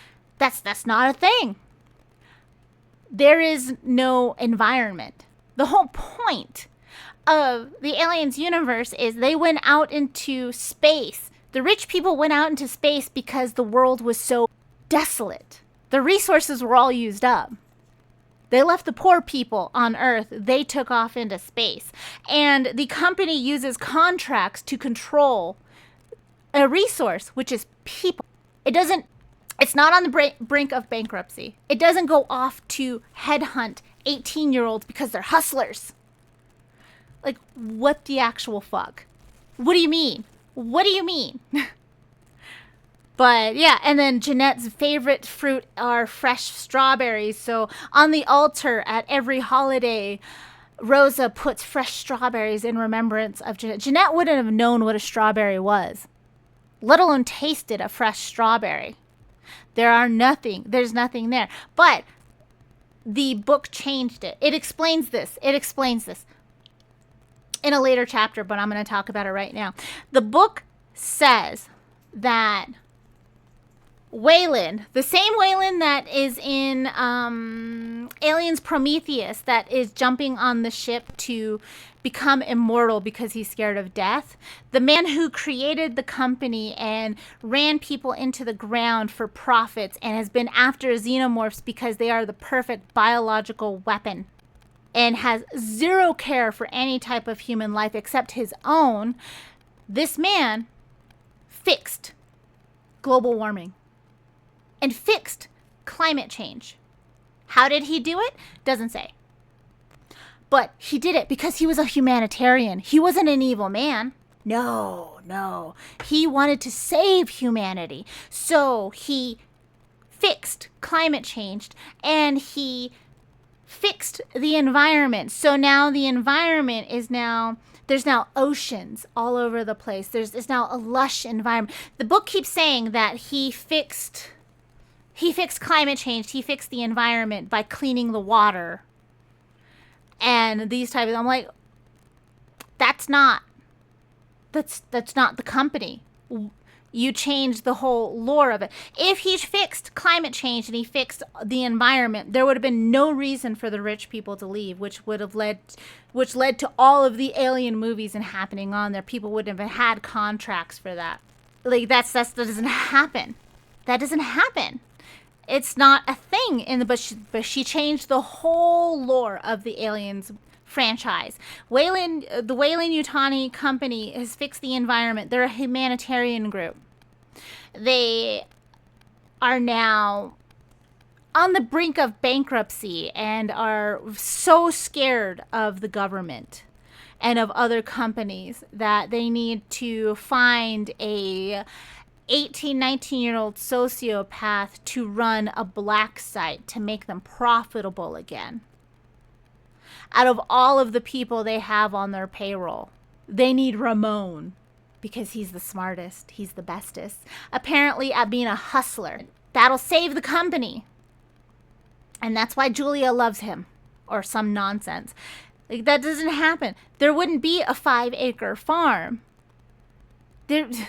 Like, even if you think of what's like Ready Player One, Mad Max, any type of things where the environment is destroyed, that is the whole point of why the companies have been structured the way they are. They go off into space to go take other resources from other planets. That's why they terraform, to try and make these colonies work on these other places, to take the resources, because the Earth does not have resources. But no, a poor addiction counselor can afford a 5-acre farm with a fishing pond, and the book tells us also that it's very lush. There's a forest on this farm that they get to hang out and see in, and Leticia climbs all the trees and all of this type of stuff.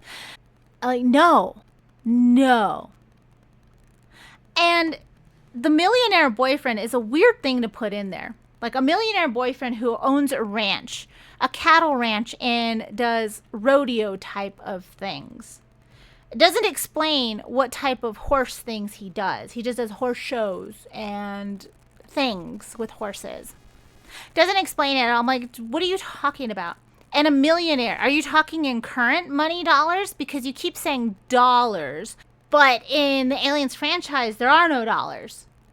You get company credits. Or I don't even know what the currency of the age is because people don't have it. They use company credits. That's how the company keeps them in debt to them. So they have to work more and their contracts are extended. And people leave Earth all the time to get a better opportunity to survive. But a millionaire at this point in time, like, if you're counting for inflation, I actually had Gemini run this the other day because I was so annoyed with it. Because the book tells us a ridiculous amount of money all the time. This is so much amount of money. This is so many zeros. I'm like, well, what does that mean? What does that mean? If they're using regular dollars and you're counting for inflation, a millionaire shouldn't actually be a millionaire in that time frame. You're talking about in the 2100s. What are you talking about? How much does that translate to? Is that company credits? But no, he doesn't work for the company. He's a self-made millionaire who comes from a line of ranchers. And that's what he does. He just raises cattle and he gets to stick on his acres and acres and acres of ranch land. And he helped Rosa, because he loved her at first sight when she first came out of rehab, to buy a 5-acre farm. In a place where, in the Aliens universe, where there are no resources. There is no farms. The whole second part, again, would have been a nice book to be made on its own. It didn't need to be in the Aliens universe. It didn't need to have any of this. But also in it, it tells us that Jeanette, when she went off to the Marines, gave a box of possessions to Rosa. And in this box of possession, there's a lot of band t-shirts. Jeanette Vasquez was apparently a huge fan of Bruce Springsteen. Bruce Springsteen is mentioned more than xenomorphs are in this book. So she left vinyl records. She left band t-shirts and red bandanas in this box of things. So Leticia wears her mother's band t-shirts, wears her mother's red bandanas, always sleeps with one right there because that's her security blanket. Her mom had a red bandana that she used, and so Leticia always uses a red bandana and has one near her and listens to Bruce Springsteen. Springsteen's her favorite artist because that was her mother's favorite artist. I'm like, I'm sorry. In this current age, this current year, 2026, if you are less than 45 years old, when was the last time you listened to a Bruce Springsteen song? When was the last time you saw a 18, 19-year-old listening to Springsteen and all of those Springsteen-esque songs and artists? It's like when she said Vasquez was listening, or Jeanette was listening to 90s rap in 2166. Like, no, you put in later on that these were in the future. You could have just written a book that was timed in the 90s. It would have been fine. It would have been fine. None of this makes sense in here. And it bugs me so much.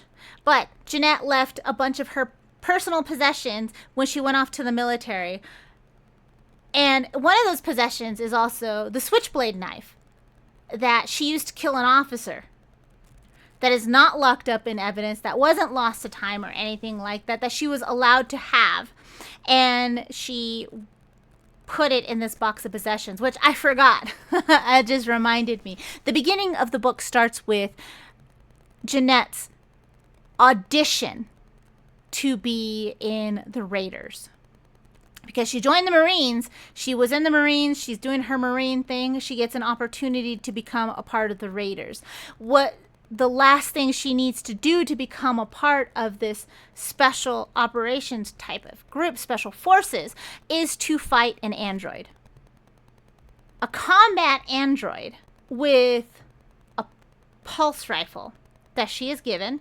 She's put in, it's like in a little arena. She's put into this little arena with this combat android that is set to kill her. And she's in there facing off with this one android. And if she survives, she gets to be a raider. I'm like, what kind of waste of a resource is this? One, you're wasting an android, which are not cheap. Even in this futuristic world, they're not like super disposable in that way. People are more disposable than the androids are. Why would she be set to kill a killer robot? Nobody knows. That's just, they're watching from their high little place in this arena to watch her try and fight this machine. This machine fights her, takes away her rifle super fast, breaks it. She has no rifle. Breaks her arm super easy. She has no arm. And she's just like, I need to call on my warrior spirit from my ancestors. She pulls out the switchblade knife she killed an officer with back when she was a teenager and slits the android's throat. And that's how she's a part of the Raiders. And her arm is dislocated and broken during this. And so when she leaves, her commander comes out and is like, well, congratulations, you are now part of the Raiders. Did you know that carrying a personal weapon like that in there is not a good idea and you shouldn't do it? And she's like, hey, I always have a knife on me and it worked, didn't it? And then she goes back to her room. On her way to her room, Drake's there and he's like, hey, buddy, what's up? I saw that you passed. That's so great, groovy, awesome. I also passed. Let's go get a beer. We'll both find a woman to sleep with. And she's like, got you, buddy. Give me a second, okay? And he's like, all right, cool. I'll meet you at the bar. She goes back to her room, pops her shoulder into the socket, and is holding her broken arm. And is like, I guess I should go to medbay. But she cries a little bit. She's so emotional. She's so happy she gets to be in the Raiders. And she is thinking of her children. And that is how Jeanette Vasquez, according to this book, has joined the Colonial Marine Raiders. And that was the first time I put the book down. It was the very first chapter, by the way. But this switchblade that was given to her by her gang girlfriend, she used to kill a police officer in Los Angeles and sent to prison for, made it its way all the way back to her, because that's how murder weapons and evidence work, right? It makes its way back to her, and now it made its way to her daughter. So her daughter has this switchblade, and her daughter's like, I will always carry this switchblade just like my mama. Like I said, that's the end of that's the end of 2. That's like, that's all I'm going to talk about it now. That's it. I'm done talking about that section. Part 3 is called, well, I Need a Break. Part 3 is called I Need a Break. So welcome back. We are back. We stopped to eat dinner, had some nice barbecue ribs, and took a nice little needed break from reliving parts 1 and 2. So I may squish parts 3 and 4 together. I don't know. We'll see how it goes. This book is... It was a chore. It was a chore. It's not hard for me to read, even bad stories a lot of the time. This one was a really big chore, and I'll get to it later. But the third part starts with... Well, I don't even know if it starts with... Let me just tell you what's going on. Leticia has joined the military. She is in basic training. And as soon as she gets there, her... I guess it'd be DI drill instructor. For the Air Force, it was TI. Her instructor does a heartfelt speech on how each one of them were chosen for a reason, and they are all planning on, or some of them are planning on going to the Raiders at some point in time, and they will need their DI's recommendation to go into special forces later on in their career, and so she will be watching them. But she gives them a heartfelt speech. Again, just like with the whole thing, like, I feel like this author doesn't know anybody in the military, doesn't know anything about the military, but basic training is not an athletic camp. It's not where you learn how to be stronger or faster than what you are and anything like that. The whole process is to break down you mentally and physically, to rebuild you back up into what the U.S. government wants you to be, or whatever government there is. It's not only physical training, it's also mental training, it's intellectual training. It's a form of brainwashing is pretty much what it is. And it teaches you how to be a part of a team. It teaches you how to follow orders. The biggest part, to follow orders. And it drills in muscle memory into you, and you're so exhausted and stuff. It's a lot of things that cults use to like legal things, not the illegal stuff, but there's a lot of similarities, because the whole point is to break you down, is to lift you up physically, to become a better physical specimen, to better perform the job which you are. There's a base form job that every military member has to be able to perform. That's why there's physical test standards. That's why there's a certain level of intelligence you have to have before you get into it, and there's a base level to be in the military. You have to meet that minimum standard, and then based on whatever job you have, you go up further.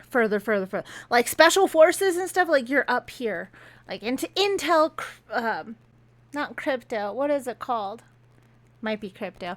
I don't know, but intel and special forces and being pilots, and like you're higher up here versus like the majority of people who come like so much down here, they kind of stick in the middle of it. But the biggest part of basic training is to break you down mentally. You are no longer an individual. You are a Marine, an airman, a soldier, a sailor, whatever military branch you're in, you are that thing now.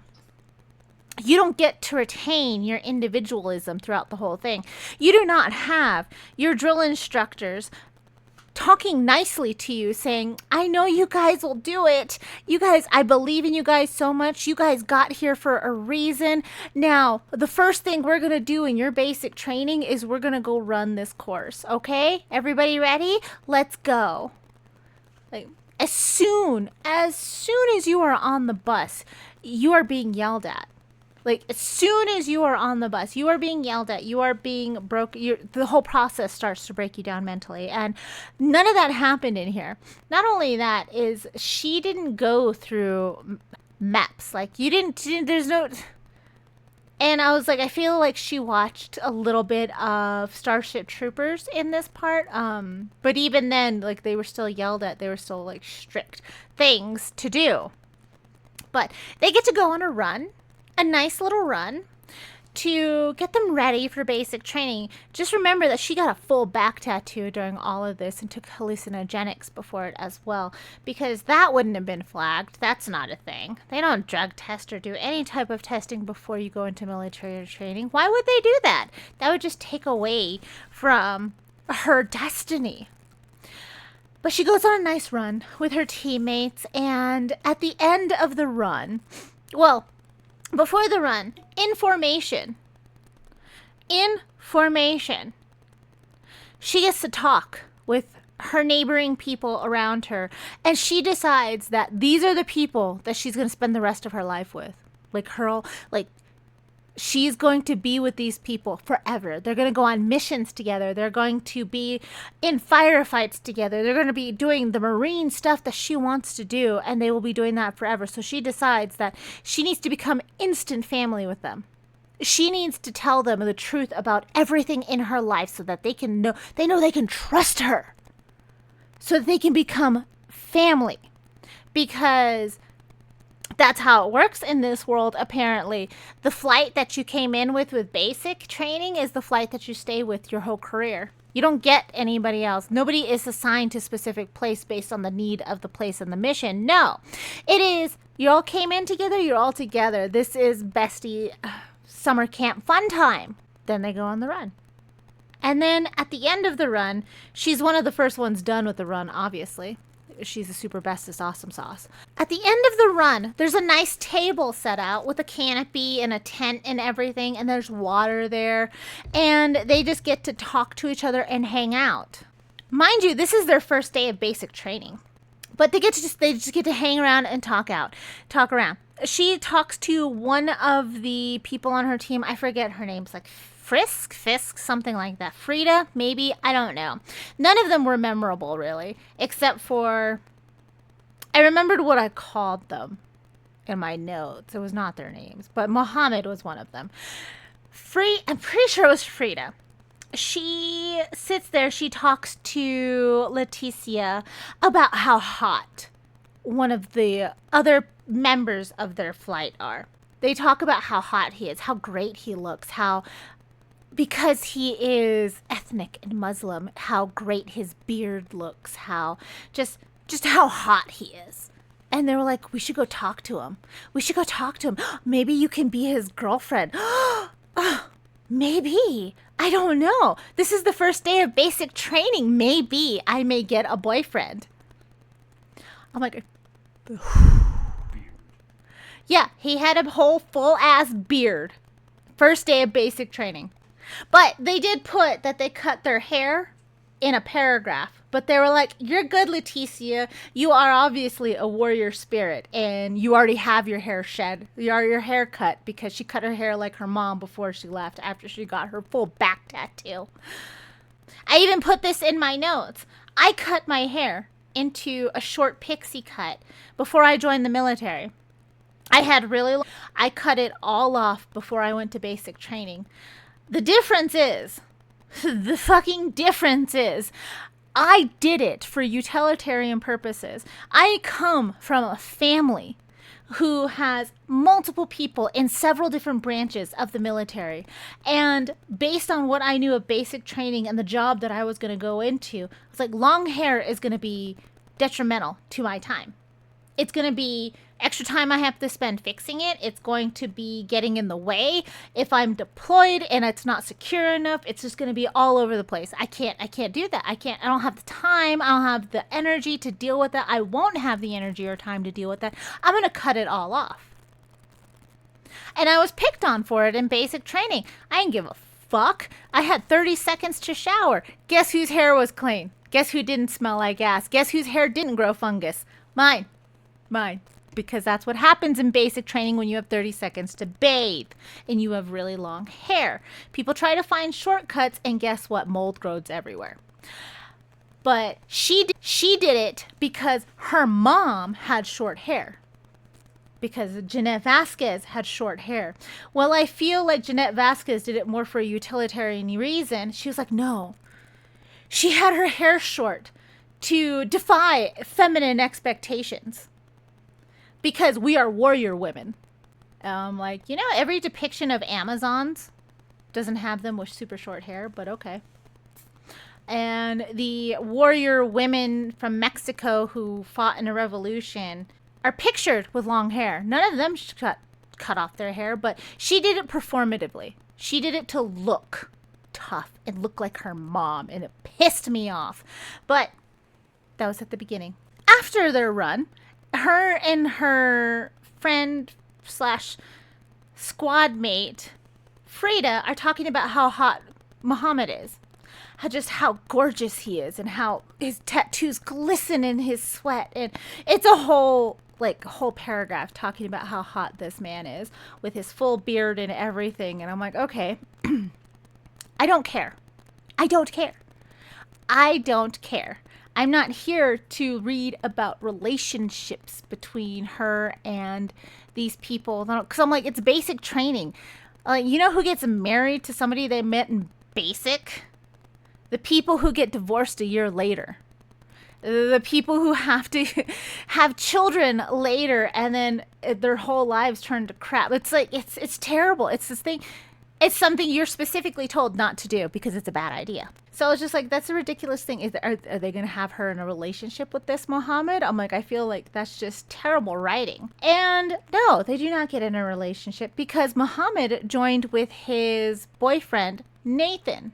Muhammad the Muslim joined with his boyfriend, Nathan. I don't remember what ethnicity Nathan was because he didn't matter as much as Muhammad. They joined together. They are in the same flight together.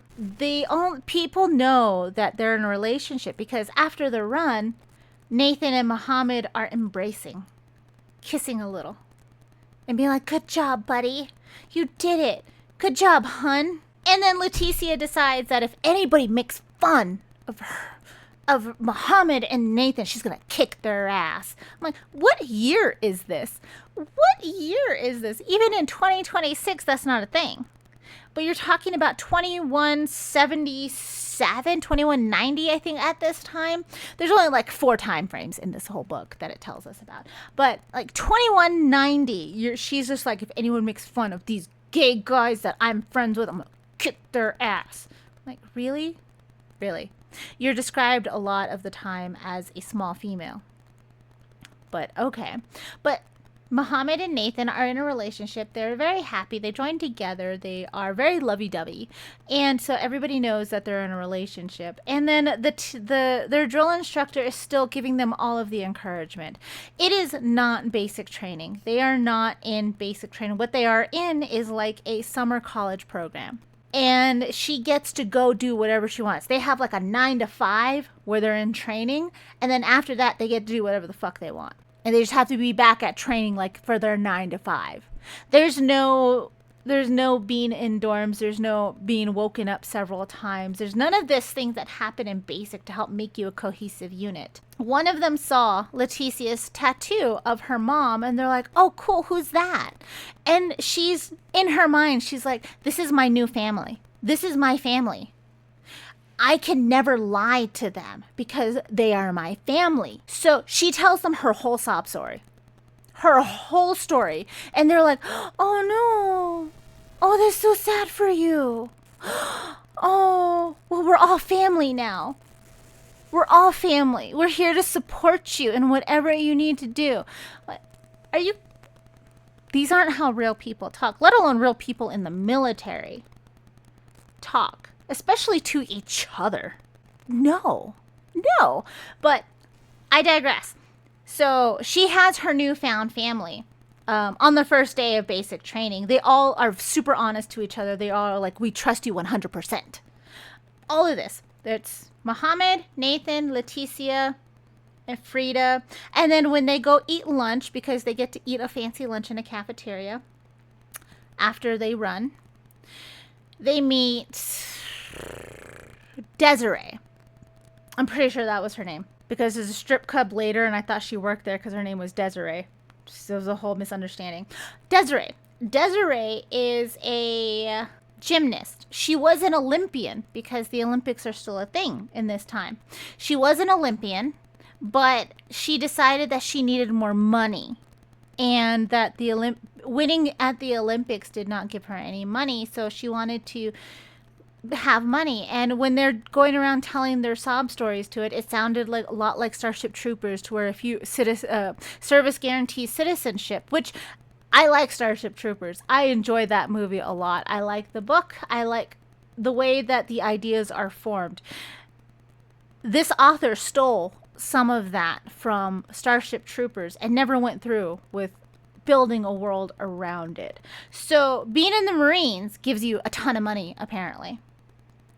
Not enough to be like, I'm super rich, but enough to be like, I am better off than everybody else around the world.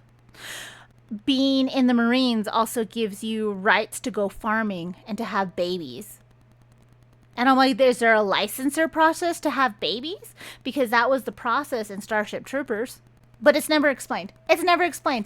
It's a throwaway 2-sentence thing in this book. Never explained, never expounded upon. But the gymnast says, I needed money, so I joined the Marines after being a gold medal winner in the Olympics. And then after that, I think I'm going to go off and do some other stuff. I don't know yet. But she just strolls in halfway through the first day of basic training, joins their squad, and they're just like, yeah, we're a family now. Come into our little group and we will tell you all of our stories, and you will tell us your story too, because we have severe intimacy upon first sight. And then the drill instructor shows up and is like, oh, somebody wants to be a raider. And they're like, oh, it's me. And then they all realize they all want to be Marine Raiders. And they're just like, oh, it's us. We're going to do that. We're family. We're going to stick together. And we're going to all rule this place. And then it skips to 2 years later. I think it's 2 years later. Leticia is a Lance Corporal in the Marines. So she's an E3 at this point. And she is running her own command. She is on a mission in the Arctic Circle. There's still glaciers. There's still all the water because apparently Weyland Yutani fixed all of the climate problems, so there's no reason to leave Earth anymore. But she's running her own squad, which is full of the same people because they never got stationed anywhere else. They're all together. They all got to go to the Arctic Circle on a mission. The mission is years and years and years ago. Doesn't tell us how long ago, just years and years ago. There were submarines that had nuclear weapons on them. And those submarines were taken into the Arctic Circle and abandoned. Leticia and her team are being sent to those submarines to secure them because pirates have found out that apparently the UA government has just been leaving submarines abandoned with nuclear weapons out in the middle of nowhere. So pirates started going to do pirate things on those submarines with nuclear weapons. And Leticia is sent to stop them and retrieve the nuclear weapons in case it becomes a climate hazard. for the environment, obviously. She's there. They spend a lot of time telling you about a narwhal. One of the people in Leticia's team decided to join the Marines to get a better understanding of androids. In her civilian life, she sold androids, but she wanted to find out more about their hardware, their inside, like hardware, software, like the inside, what makes them tick, what makes them go, how advanced could they be, that type of stuff. And she decided the way that she can better learn these things is to become special forces in the Marines, because that's how you learn more about androids, apparently. So she decides that's what she's going to do. And she's in there, and they spend a lot of time talking about a jet ski called a narwhal. The narwhal is, I would feel, pretty useless in 2190 because it's a jet ski. But it's okay. The water's fine in this one. Oceans are fine. The Earth has lots of resources in this universe. The jet ski has a harpoon and a spear gun and a grenade launcher attached to it. The book tells us at the very first time it can be set to explode by itself. Like, that's a very odd thing to put in there. The description of the narwhal is the most descriptive thing. It's mentioned about 4 times in the book. And it is the most descriptive thing of any type of weapon or equipment that is mentioned in this book at all. At all. A jet ski with a harpoon attached to the front of it. That's why it's called a narwhal. You get it? It's got that nose horn thing, except that's a tooth and it's completely different, but whatever. Narwhals don't exist anymore in this world. Except they do because the environment was saved. Anyways, Leticia is on this mission with her crew / friends / family, and they are trying to secure the nukes from the pirates. They see pirates up ahead, and one of them sees them, and Leticia's like, oh no, what are we gonna do? And one of them's like, let's call in air support. And she's like, no, I'm gonna chase after it. You guys stay here. And she tells her team to abandon her and get to the drop point because they were spotted. I'm like, what do you mean? I thought the mission was to secure nukes for the environment. But she tells them, leave me. I will make it to you if I can. Reminder, she is the commander of this whole mission. She is in charge of everything here as a Lance Corporal in E3, 2 years after basic. And so she's in charge of all of this, and she tells them to leave her, and she's going to go chase a pirate because the pirate saw her.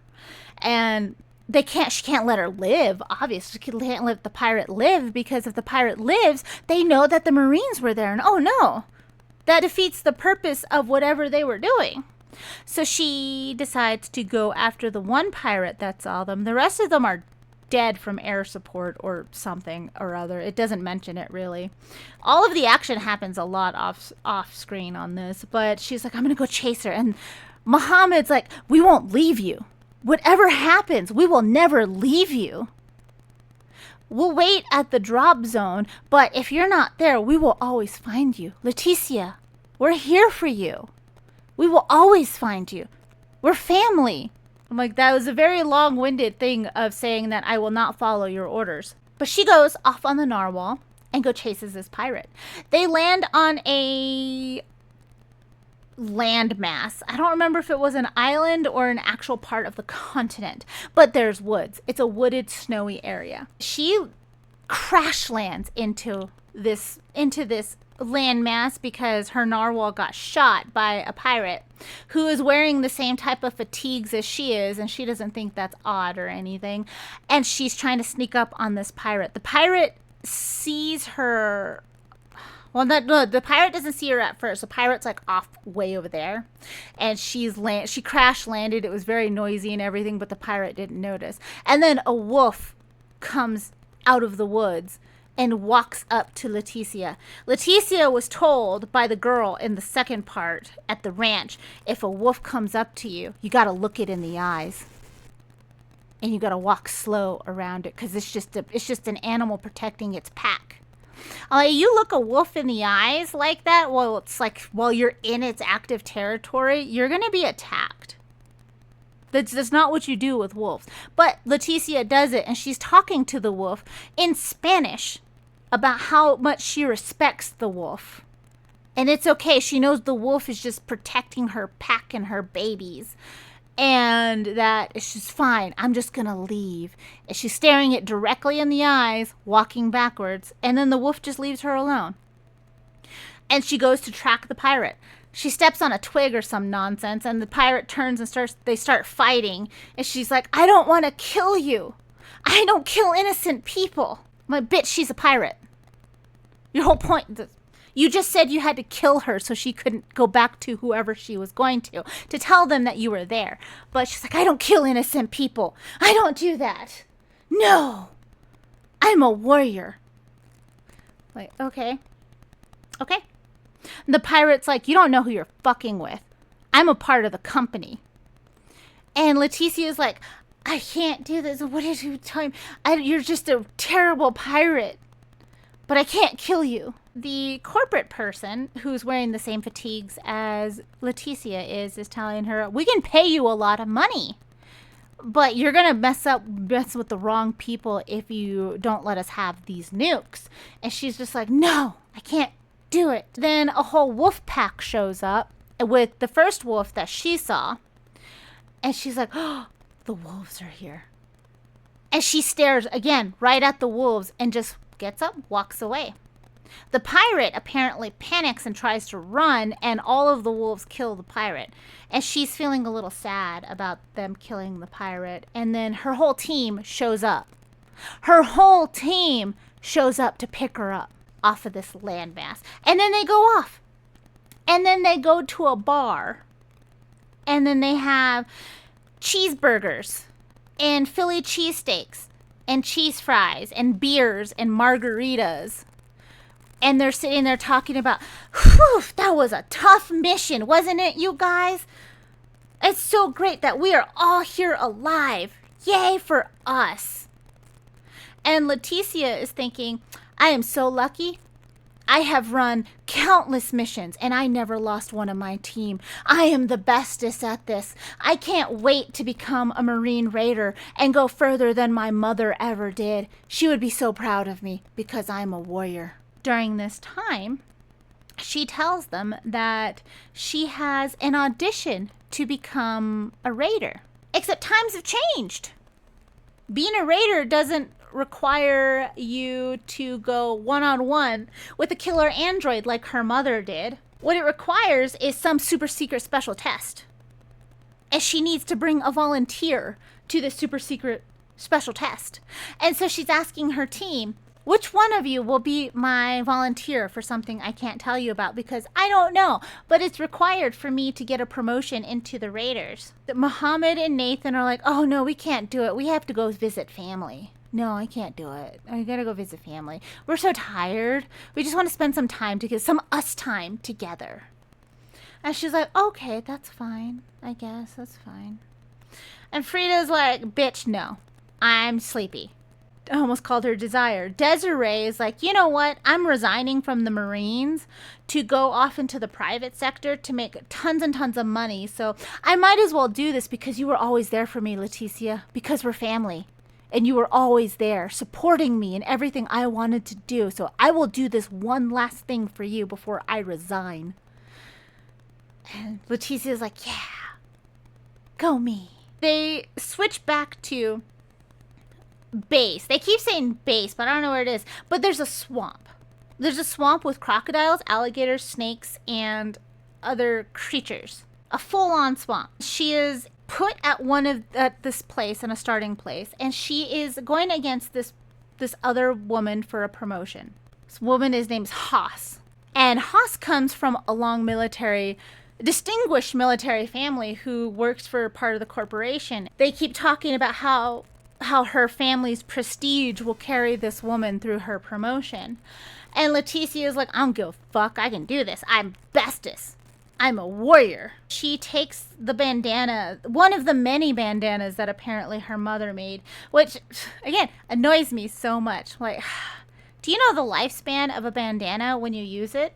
If you don't just have it for decoration, if you actually use it as like a handkerchief or as Jeanette Vasquez used it to keep sweat and stuff out of her eyes, a year or two before the fabric runs through and it pretty much just starts to disintegrate, especially if you're around chemicals and sweat. Sweat deteriorates the cotton and the material.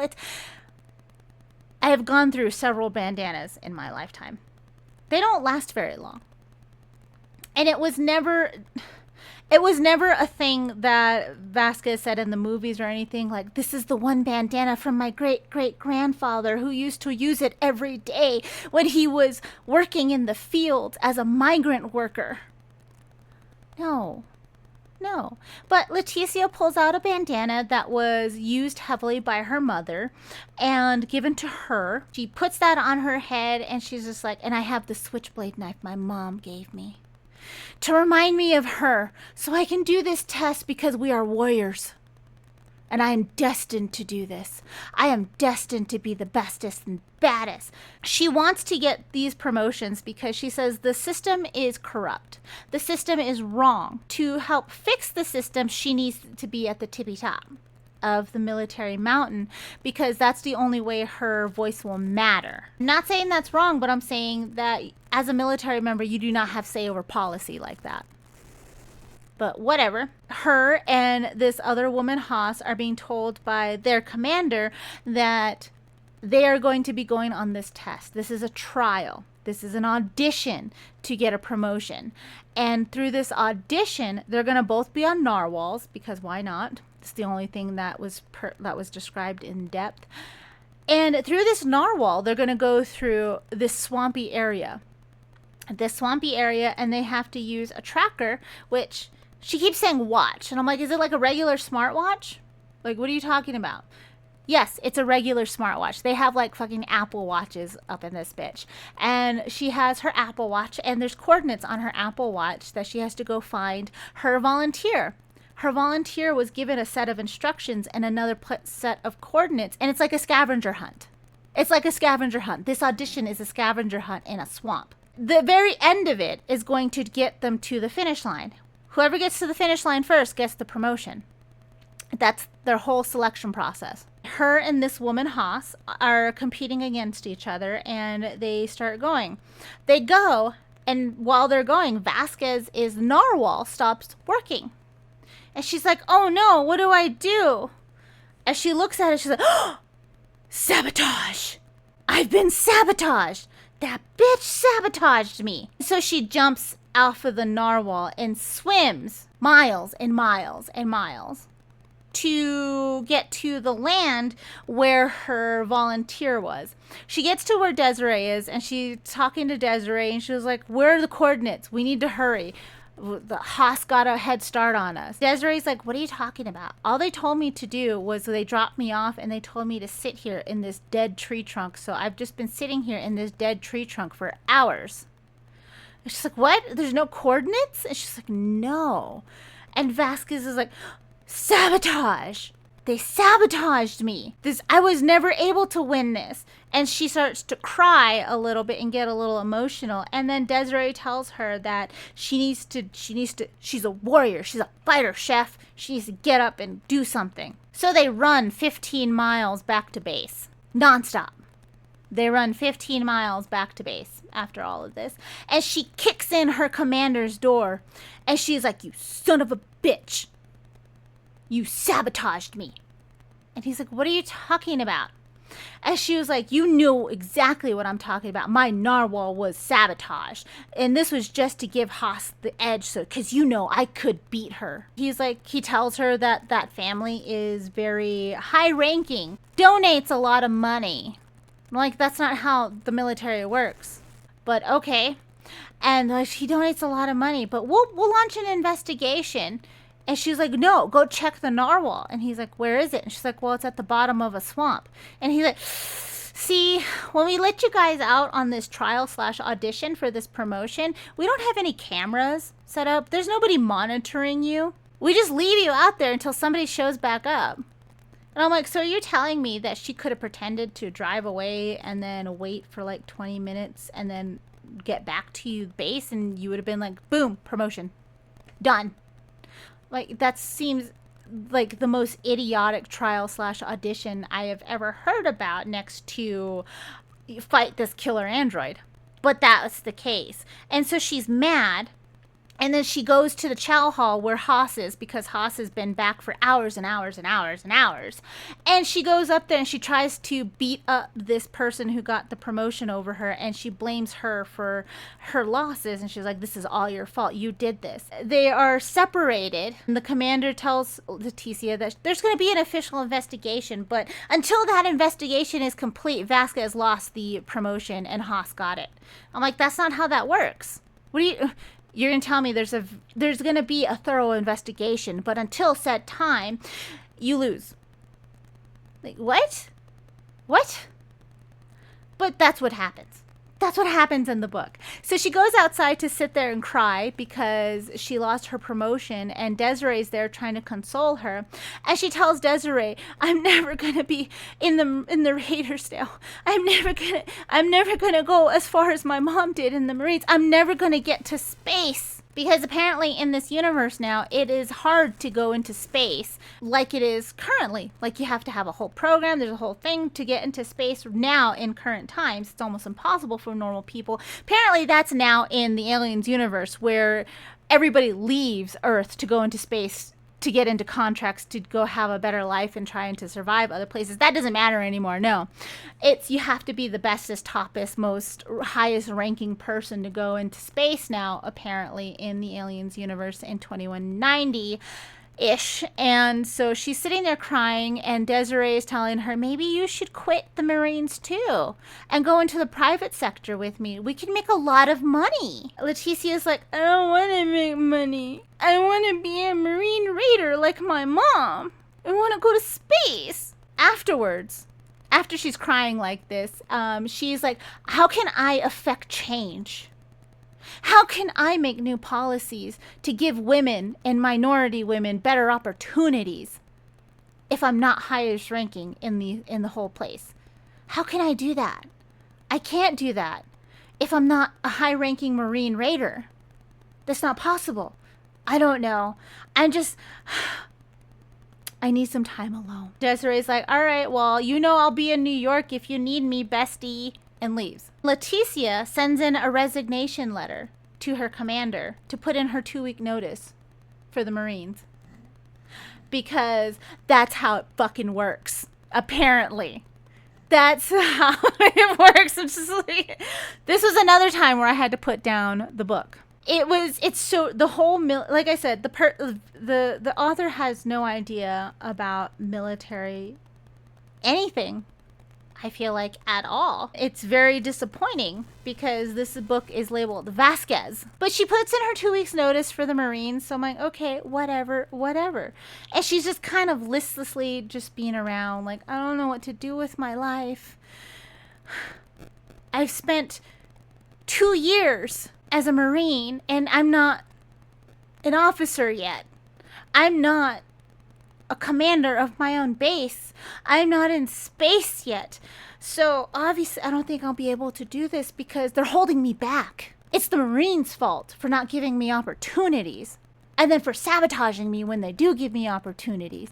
She's thinking, I've run countless missions with my team, and I never lost anybody because I'm a warrior. I deserve better. And then we switch to Ramon. Remember Ramon, her brother, the twin, the sociopath? Yeah, there's a lot of interesting different storylines within this book. Like I said, I've already laid out several, and there's a few more. One of them is Ramon's story arc. If you strip away all of the future part of it and all of the Aliens universe part of it, Ramon's story goes as follows. Smart kid, cons his way into college, cons his way into the pants of a rich heiress, is a sociopath obsessed with looks and status, and is willing to sabotage others and possibly, more than likely, 100% kill others to get ahead in life. He wants to have a legacy. He wants to have generational wealth, so he wants to be as rich as he can and will backstab anyone to do it. The way that he is doing a lot of this is to become further in the company by backstabbing people, by getting rid of people, and by sleeping with she's an heiress, but they talked about her like a boss. Like she's the super big boss. Except she's the same age as him. So I don't think that would be a thing, but whatever. Well, he has her. He also has Mary Ann, who is a blonde, bubbly Barbie wife who just wants to have babies and a family and be super subservient and submissive. She has no ambitions for herself other than to just have babies. That's it. That's her whole personality. And that's the whole reason why he likes her, is because she has name of a rich family. So he could use that. She has money, so he can steal that from her. And she just wants babies. And he wants children to carry on his name and to be better corporate people than he was, or whatever. Like, he wants to create his whole legacy. So that's his whole story. That can be a book itself. That can be a couple of series of books. Does not belong in the Aliens universe, because not only did Ramon go to Harvard, which wouldn't exist in this universe, he is obsessed with Porsche cars, which wouldn't exist in this world. He's obsessed with Rolex watches, which wouldn't exist in this world. And Italian suit. The way that the author tries to show his sociopathy is by making him have Patrick Bateman vibes. Not the character development of Patrick Bateman, not the nuance of Patrick Bateman, not the crazy of Patrick Bateman and all of that, but just a vibe. Like, you get that this author watched American Psycho and is trying to kind of copy it, but not make him a killer or have any thoughts like that. She wants you to feel like he's like that. He doesn't care about it. He only has emotions for Julia, because Julia is as smart as him. So he's not used to that because he's so smart. Ramon has finished most of college. Or has finished college. It keeps jumping back and forth on Ramon. I really feel like Ramon's whole story and part in this book started at the very end, where the author wanted the story to go, and they forgot to fill in the beginning parts of Ramon. So you have the beginning part where he was in high school with Leticia, and then you have the ending part, which I will get to. In the middle part, there are plot points. And the book reiterates these plot points about 5 different times. I get it. I understand it. I understood it the first time. I thought it was a stupid plot device, but I understood it the first time. I did not need the repeats every time Ramon shows up. Okay, Ramon, super smart. Book tells us this constantly. He was given this opportunity by Julia to run this black site on this distant planet where he finds out xenomorphs are. Benjamin, the guy who was going to be his boss, told him that they selected him because he's a hustler and he's a con man. So he can figure out how to make this lab on this distant planet full of xenomorphs profitable to the company. Ramon's like, ooh, I'm going to need so many whiteboards for this. So they get him whiteboards, and he's like, I got it. I figured out how to make this super profitable. The book doesn't tell us. It just tells us that he wrote a bunch of stuff. I kept giving the author way more credit than she deserved in a lot of this, because thinking about all of the little bits and pieces that were dropped there, I was like, oh, it could be this. It could be this. It could do this. It was none of that. It was stupid. Ramon was given charge of this black site with the xenomorphs and a lab. And he's just like, oh, these are the exact same creatures that killed my mom. And I'm like, how would you know that? How would you know that? But he's like, no, I'm a super smart hacker. Of course I know that.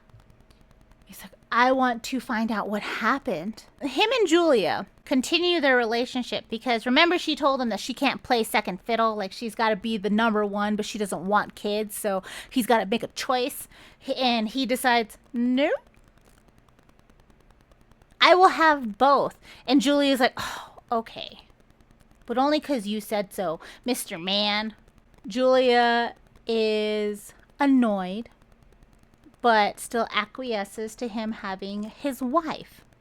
Marianne was introduced as his wife. Like, they continued to date, and he loves how super simple Marianne is in all the ways you could be super simple. He likes that he's able to protect her and to like hold her. She feels small to him.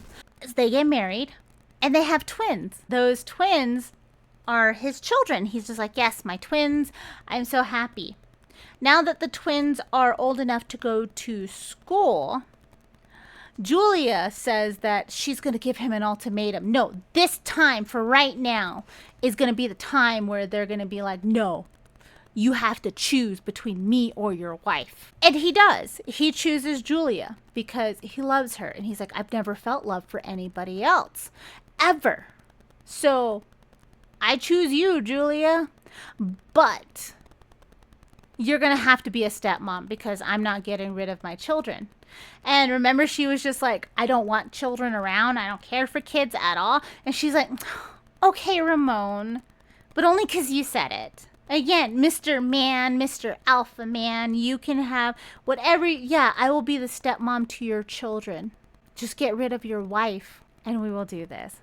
I wouldn't be so annoyed with this whole dynamic with them, except every time Ramon is mentioned, he is mentioned with his wife and with Julia together. Like, their whole little love triangle thing is mentioned about 10 times in the book, and I was so sick of it. I'm like, I get it. I understand it. It's a thing you put in there. So she tells him that she's going to give him an ultimatum.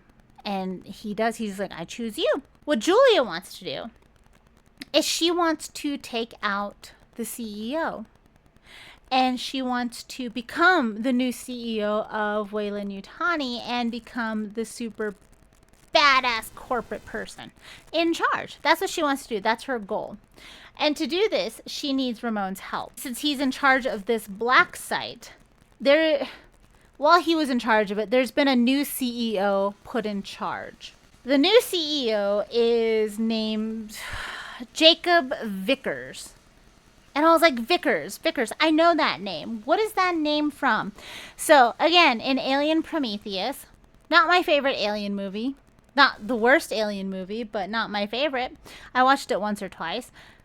The whole movie is them going to a planet where there was ancient life and aliens made humans on Earth. That's like the whole thing. This is finding whoever created humans, and then there's a bunch of xenomorphs on that, and they get stuck, everything. And the founder of Weyland was on the ship, and he was scared to die, so he made his daughter, I think her name's not Marianne.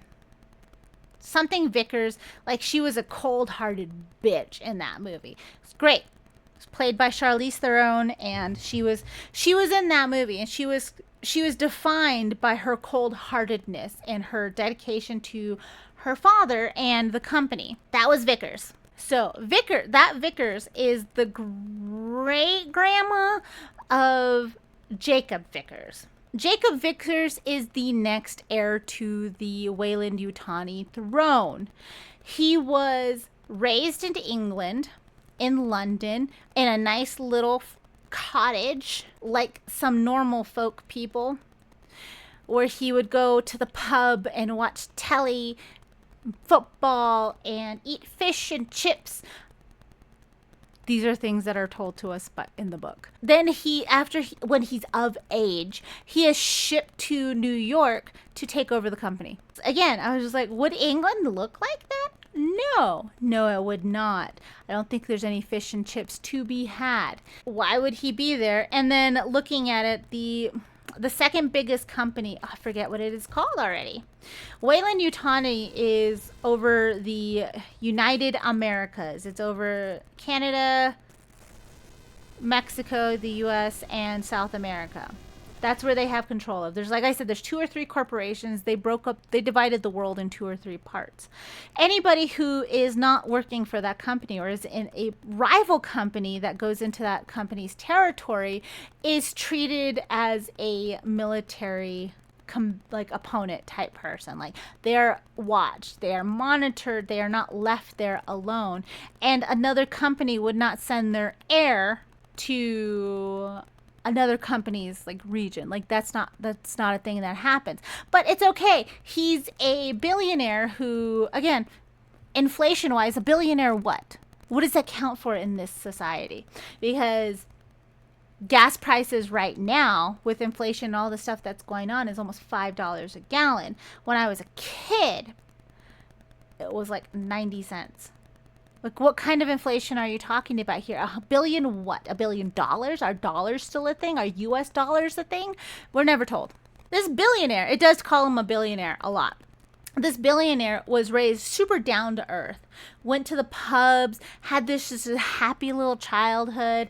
He was a teacher, and he went on humanitarian trips around the world, especially in South America, to provide humanitarian effort and to teach people how to, like, teach children philosophy. He's a philosopher, and he studied U.S. history and philosophy and these type of things. And so that's the type of person he is. He's shipped to New York to be put as the CEO of Weyland-Yutani. So Julia is like, that's my job. She's like, the Yutani will take over the Weyland part, and eventually it'll just be Yutani. And she's like, so that's my goal. She's like, my family's going to take over everything. So her and Ramon decide that they are going to perform experiments on the xenomorphs, which I'll get to later, and that they are going to use them as a parasite to mess with ecosystems on other planets. Jacob, what his goal is he went into the records of Weyland-Yutani, and he found they had a planet that had no life listed on it, and that Weyland-Yutani owned it. And he's like, oh, what a coinkydink. What a lovely turn of events. He's like, I want to build Olinka.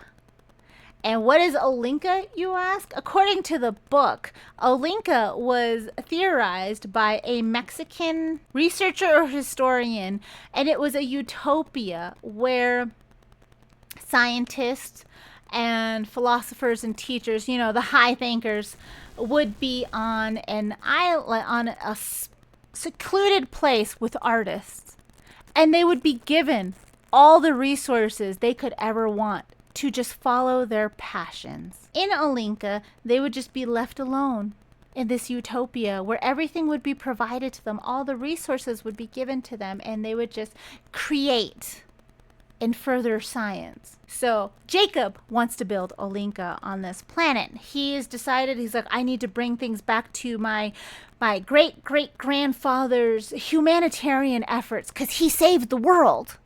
He stopped climate change. He saved the water. So we need to get back to that. So I want to build Olinka on this one random planet I noticed that we owned and have nothing on except one small little laboratory. That's a little weird. I'm not going to ask questions about that. But yes, I want to build my paradise on this planet. Julia finds out about that and tells Ramon, and she's upset, and she's just like, I want this guy gone so I can take over the company. So Ramon decides that he's going to let Jacob build his utopia over the xenomorph lab that he has been having people conduct experiments on xenomorphs in. He decides he's going to build a giant obsidian pyramid on top of this lab, and he's going to call it Olinka. And he's going to let Jacob pretend to play Utopia on it. And if push comes to shove, he'll release xenomorphs inside and kill Jacob and his whole team. Julia is titillated by this. They decide that they both need to go to the planet. She's going to go first because he can't, because he's got a wife and kids, remember? Remember the two relationships that he had with the wife and the kid, the wife that he doesn't love because he can only feel love for Julia because he's a sociopath, so he only got married to this other woman to have children, her name, and her money? Yeah, the book reminds you of that again. So he can't go because of that. So he's got to go later because his children. So she goes off to Olinka. That's where he's at. He's killed his boss, Benjamin. Remember him? Yeah. Benjamin got in the way of Ramon's promotions. So instead of crying sabotage like his sister, Leticia, he kills Ramon. Or not Ramon, Benjamin. He has him fake overdose in a tub full of cocaine because cocaine, which is made from the cocoa plant, is in abundance. still on this earth, apparently, in this universe, enough to fill a tub. So that's what he does. It doesn't tell us he did it. It just tells him, it just heavily implies it, that he killed Benjamin and put the cocaine everywhere. And everybody's just like, oh, scandal. He did drugs? No. That's so scandalous. Just like, this is, if this is supposed to be like American Psycho yuppie 1990s corporate culture, I'm like, I feel like cocaine would have been the least amount of problems for somebody in this type of position. But hey, what do I know? So Ramon kills Benjamin, takes his job, and becomes the youngest CFO of Weyland-Yutani. How young? We don't know. What year is it? We don't know. Based on the basic training and where Leticia is at, he's about 20 years old. 20 to 21 years old.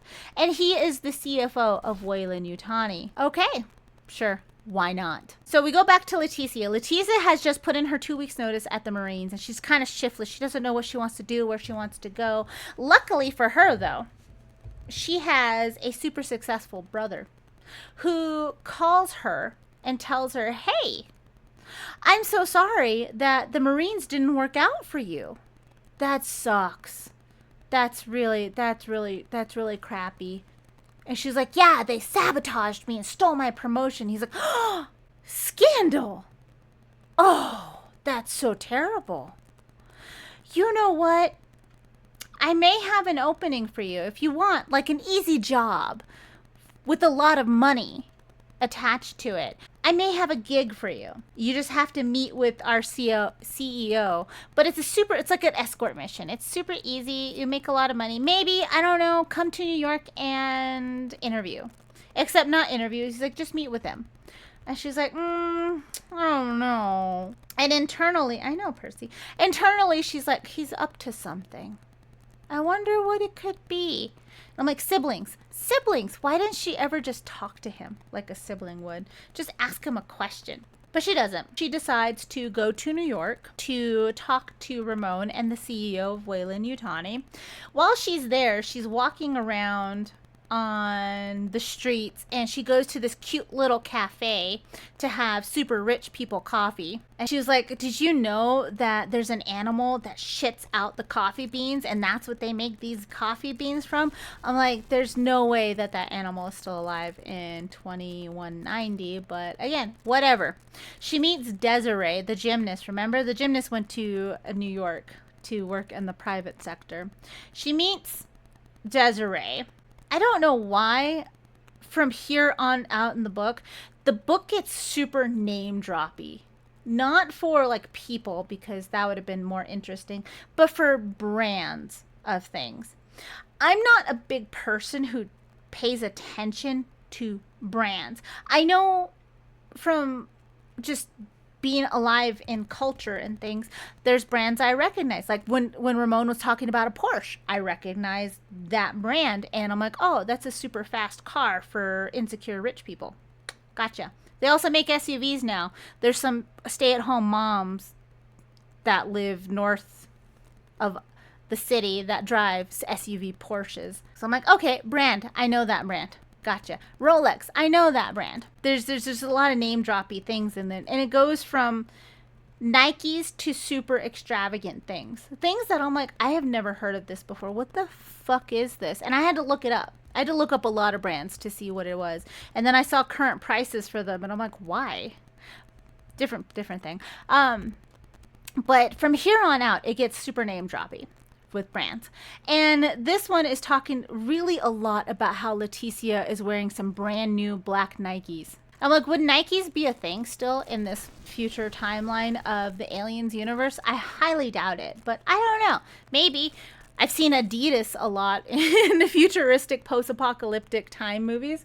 Not so much Nike, but she's wearing black Nikes. And so she meets Desiree at this super cute, fancy coffee shop. And they talk about what Ramon told her.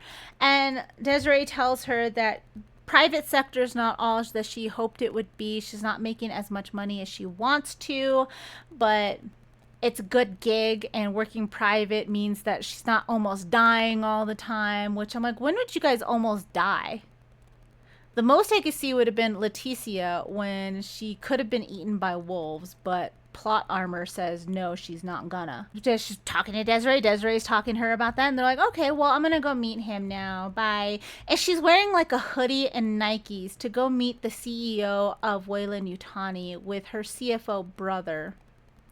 And she's pushing it in his face that she is not dressed professionally or nicely, because this job with all of this money still requires her to meet the CEO. And Ramon told her this, and she's just like, hoodie, sweats, and Nikes, let's go. And I'm just like, wow, that's very unprofessional. Just overall, very unprofessional. That is not any type of behavior I know of any of the Marines I know of. But whatever, she resigned. She got to be on her 2 weeks notice. So what do I know about Marines, right? And she goes into this thing and she's talking about how tall the skyscrapers are and how rich and fancy everything is inside. And then she's talking about having to tell off the Weyland-Yutani CEO. Like, how am I going to put this guy in his place if it comes to it? And then she sees Jacob. Jacob is a younger English man who is the CEO of Weyland-Yutani. And she's just like, oh, I'm getting a touch of the vapors. He's so pretty. Jacob, because he was raised the way that the book tells us he's raised, is just like, hey, cool Nikes, yo. He tells her a little bit about the utopia that he wants to build, and she's like, yay, cool. I like utopias. That sounds so cool. I feel like you're not taking into account the human aspect, but it is going to be so awesome. I really love that you as a billionaire are willing to help out the little people. And that's so great. She gets so enamored with him. And he's like, well, we have a super formal dinner tonight to go. We can talk over the things. I can send you some files about the planet, about where we're going, and you can look over them and blah, blah, blah, blah, blah, blah, blah. We'll meet at this super fancy party. Then on their way out, Ramon tells her, he's like, you need to dress up. You need to dress nice for this super fancy formal party. He's like, the board of Weyland-Yutani will be there. He's like, here, take my keys and go to my penthouse apartment. He's like, just dress nicely. He's like, I hope you packed something that looks nice. She goes to his apartment, realizes it's not the apartment he shares with his wife, which, of course, duh. She talks about it later in another paragraph, how his wife and kids live in like more of a Connecticut type area. But she goes there and she's like, this son of a bitch is cheating on his wife, right? Maybe. I don't know. Let me snoop through all the things in my brother's apartment, which is the most sibling thing she's done this whole book. She decides that she's going to drink his fancy wine. She texts his wife to tell her that she's going to go shopping on a shopping spree with his money. And his wife is like, cool. Wish I could have been there.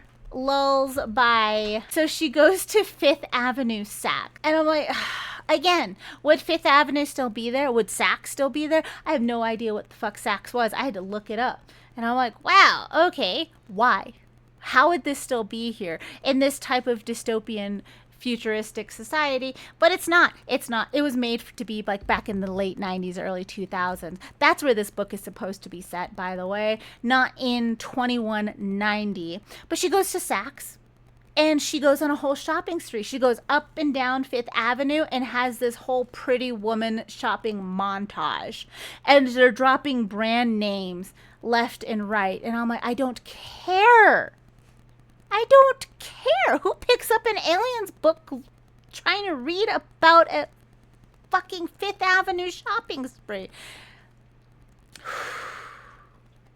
She goes back to his apartment and she decides that she is really happy that she used up a lot of Ramon's money, because he deserves it for being a cheater on his wife, which she doesn't know for sure what's going on. She just knows he has a bachelor pad. She's like, obviously this is for cheating, because that's what I would do. So I'm going to spend a lot of his money. Like, yes, he is a cheater, but you guys heard me talk about it already. She decides that she's going to go to this party dressed in the skimpiest outfit ever. It is described as a see-through chainmail mini dress. She's going to a party of a prospective employer to finish interviewing as the director of security with the CEO, the CFO, and the board for that company. And she's like, you know what? My body can be a weapon too. I can use my feminine wiles on all of these old men. Gross, first of all. Gross. Ew. But she does. She goes in stripper heels and this super tiny see-through dress, and she goes to the party, and Ramon pulls her aside, and he's like, what the hell are you doing? I said dress nice, not dress like a hooker. And she's like, hey, fuck you. And just walks off. Meets Jacob. And Jacob's just like, wow, you look so great. She's like, damn right I do. Let's go dancing. They hang out and stuff, and then Ramon's watching them. She's drinking very heavily. He's drinking heavily. And she's like, you know what? Let's get out of here. I looked over the papers you sent me, and let's get out of here. So Jacob's like, yes, let's get out of here. And I was like, really? This is how you're going to start this professional relationship? That's a choice. That is a choice. Except she takes him to a strip club because she was like, I know somebody who works here. So she takes him to a strip club, and they're watching the strippers, and Jacob is blushing because he's a billionaire who was raised in England. He never saw strippers. Women in bikinis sliding down a pole? No. Because that's how they're described as in the book. And so he's blushing, and Leticia's like, oh my goodness, that's so cute. Isn't he so cute? Let me hear him talk funny some more, because I'm just falling into these blue eyes. She's like, turns out Desiree works there.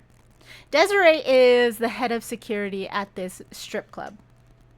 And I'm like, oh, how the mighty have fallen, right? Like, you were talking about making so much money in the private sector, and you're a bouncer at a club. Okay. The book focuses on her red and black Nikes that she's wearing with her bouncer outfit. Again, I work security. You don't wear Nikes as security. It's just, especially at a club, that's gross. But she does. Leticia has them sit in a private room, and she tips the strippers $100, like, each, and they're all like, oh, yay, thank you, Leticia. Again, how much does money cost? How much is money worth in this universe? I have no idea. If you're going with, again, current rate of inflation, it's like tipping a stripper a dime. Like, what are you whatever. She goes to a private room to talk with Desiree, and she tells Desiree that she's going to take this job to be a super easy side quest of, like, yeah, and then we can get money to do whatever we want after this. Telling this in front of the man who's going to be funding and paying and offering the job to her. And she's like, yeah, it's going to be so super easy. We're going to make so much money. And Desiree's like, how much money? And I'm like, yes, how much money? And she slides it over on a piece of paper. Like, again, would paper be a thing like this? Like, I feel not, but whatever. Desiree's like, wow, that's a lot of zeros. I guess, yeah, maybe. Let me think about it. Kind of, yes, maybe. Let me think about it. And she's like, I have to go deal with something. I'll be back later. Then Leticia orders fried mozzarella sticks and buffalo wings and beers to the table, and she's sitting there, and she's like, oh, I'm sorry, poor little rich boy, we don't have any caviar up over here. And he's like, I would feel so much better with fish and chips in a pub, thank you very much. I can eat this too. And they just pig out on mozzarella sticks and like buffalo wings. Like, again, those wouldn't be a thing. Desiree comes back, and she's like, hey, you want to go to the bar? And Leticia is like, yeah. They go to this little dive bar where they demand Springsteen be played constantly because that's Leticia's favorite band. Somebody who worked for the company comes up to Jacob and like starts getting in his face, telling him it is his fault that he lost both his legs, his arm, and his eye, and he is crippled for life and is stuck with no money, and that's all his fault. I'm like, this guy just became the CEO like a week ago. How would this person know his face? But he does. And Jacob is just like, what? No, I'm one of you guys. I'm a hardworking teacher. I don't know what you guys are talking about. The guy is like, don't you lie to me, and goes to try and beat them up, except Leticia, being Leticia, beats up this super big guy with mechanical arms and legs and makes him apologize and everything. He sulks back to his friend, and she's like, yay, let's dance. They dance to Bruce Springsteen while drinking, and then Ramon shows up, and he's like, you better stay away from the CEO. He's not the person you think he is. And she's like, you can't tell me what to do. This is my body. I do what I want. Then she ends up sleeping with Jacob. So that did happen the first day they met. She stays with him at his apartment a lot. And then after they sleep together, she gets all giggly. She's like, oh, I like him so much. He's so pretty and he talks so great and he's so sweet and he's so smart and he calls me beautiful and he's so great. And I'm like, bitch, you just met this man. But he's the same way with her. He's like, she's so amazing. She's so strong. She's like, okay. But she does take the job. She signs the NDAs and everything. And she tells them, I will only work if I get to pick my team and you pay my team enough that they never have to work a day in their life again. They're like, yeah, sure. Why not? And she's like, all right. Jacob tells her to get a list of equipment that they will need to take to give to Ramon. Ramon will give it to them. She's like, all right. So she gets Desiree. She gets Muhammad and Nathan and Frida. She gets a team of 4 people to escort the CEO of Weyland-Yutani, the CFO of Weyland-Yutani, and about 10 civilians, minimum, to a distant planet. And I want to remind you, Ramon knows what's on this planet. He knows all the things that have been going on this planet, and he doesn't give her a heads up or anything. And she's just like, I'll get some generic weapons, but oh, I really want a narwhal. I really want a narwhal. Like, why? And the way that Jacob describes the planet is it's like how a current day Iceland would be to us. He calls it like old 2000s Iceland. He's like, it's cold and it's icy and there's sulfur pits and volcanoes. And I'm like, are you thinking of the right Iceland? Because I don't think that's the right Iceland. I think you're thinking of Greenland a little bit, but it's a little odd. It's a little weird. Whatever. A lot of people get confused because Iceland is green and Greenland is icy. But he tells her that and she's like, oh, I want a narwhal. And then she gets it and she's like, oh, they spent money on this? That's so much money. So I'm like, bitch, you just said that your whole team would never have to work again. That's how much money you would require up front to work this job. That your brother said to the CEO, you know what? I had a sister who was in the Marines. Maybe she would be perfect for this job. She's never been off-world. And she was only in the Marines for like 2 years. But no, this would be perfect for her. The CEO is like, yes, she's pretty. So like, okay. But it's 5 cryo years away. And I was confused in the whole time scaling thing of this because in a lot of futuristic sci-fi movies, when they talk about cryosleep, it's usually for years and years and years. And you get a lot of time distortion of it because you go into cryosleep, you travel for years and years, and you get to your destination in a different part of the galaxy, on a different planet, a different star, somewhere else. But time on Earth still goes, it's still normal time. So while you think, well, it's been like 2 years for you, it's been like 15 years on Earth. Like, it's at that time frame. That's what kind of the time frame you're telling me about being 5 cryo years in space, but also not being super far away. And I looked into it. No. In the Aliens universe, space travel is like taking business trips. You can go to the nearest star in 3 weeks. The reason why they're put into cryosleep is because the human body cannot handle physically that much travel, that deep space travel. It can't handle it. So they put it in cryosleep, and it saves money on resources. They don't have to keep you fed or anything like that. They just put you in a tube, put you asleep, defrost you at the end of it, and it's fine. So I was like, okay, I'm confused. I don't know where the hell this planet is. That it's 5 years away from Earth. Because when Jeanette Vasquez died, she died when the twins were 10 years old, and they found out like the next day. And apparently they also found out about xenomorphs too the next day. But her aunt didn't understand what a xenomorph was, so she's like, these black creatures killed your mom, but your mom saved the world by sacrificing herself. Like, that's not what happened, but okay. So Ramon knows what's happening on this planet, and all she requests is some small weapons, a narwhal, and some equipment. Some very generic equipment. Again, the only thing that's described is the narwhal. And she describes it again, explaining it to Jacob, because Jacob's like, ooh, what is this? I'm like, your company makes these, my dude. Like, your whole company makes these. Like, apparently they're a very expensive asset that your company has. And you're like, huh, what is this? Explain it to me, little marine person. Nathan and Muhammad, it's not said specifically. If it is, I forgot it. But it makes it sound like they have a family. They're sharing pictures with, I think, Desiree or Frida or somebody else, being like, look at our family. Isn't it so great? I'm like, so if they have a family, they're both leaving for a minimum of 10 years on this escort mission. But Leticia keeps saying the amount of zeros in their accounts is worth it. I'm like, is it for both parents to leave children for 10 years? You would think only one of them would go if it was a need, right? I don't know.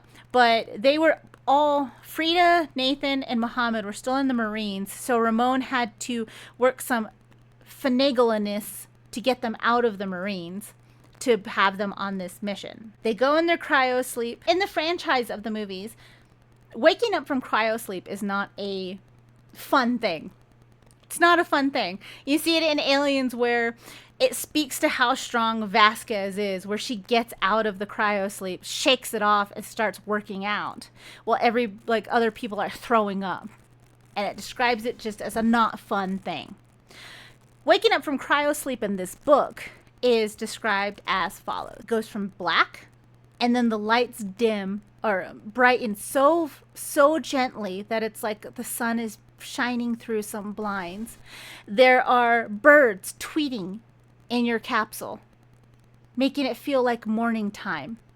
It is warm and soft, and all you do is wake up hungry. But you wake up refreshed, like you slept from a good night's sleep. That's how it's described in the book. And it's described as, you're hungry. Except for Leticia. Apparently she's really horny because as soon as she gets up out of the cryo sleep, she's like, man, I really want to sleep with Jacob. He's right there. We could do it right here in front of everybody. But no, we can't do that because people will know we're dating. Like, that's it. That's the only reason that she gives for that. They go and they talk. They go and they have breakfast. And in the movies, again, in all of the movies, when you see them eating, it's not a very big, lavish event. They're grabbing stuff, throwing them in some bowls, and just kind of sitting down and eating. In this book, Ramon made eggs, bacon, toast, pancakes, waffles, has a buffet of fresh fruit, and has a whole breakfast buffet for them. And he's like, yay, everybody's awake, let's feast. Like, how would you get fresh fruits to survive the 5 cryo sleep years? Like, was there an automated gardening system aboard this ship? What's going on here? I want some more information about this. Never says. The book never says. But he makes his whole breakfast buffet. And Leticia is like, he's up to something. He's being sneaky. Maybe I'll ask him later.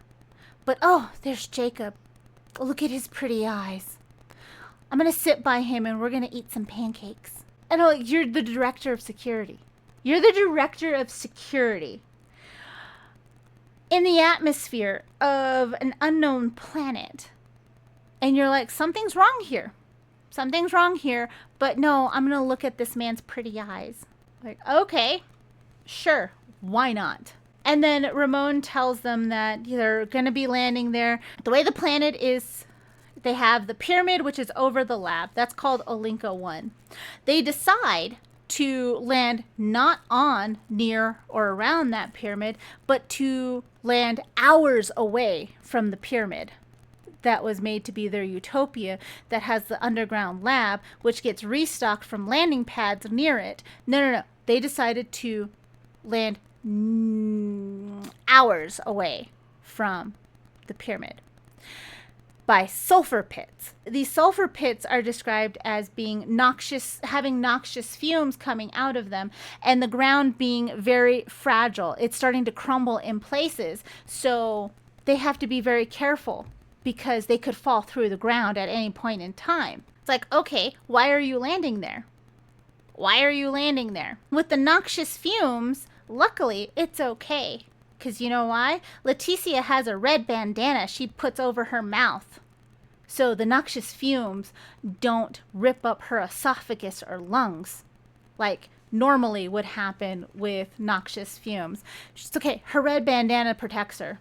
And it's okay. Her team has black bandanas with skulls on them, so they're perfectly safe. They land there and they have two type of rovers. So she decides all the civilians and all the civilians are going to be in one rover, and all of her Marines with the CEO are going to be in a different one. And they start traveling towards Yolinka, but it's taking them a long time because the ground is unstable.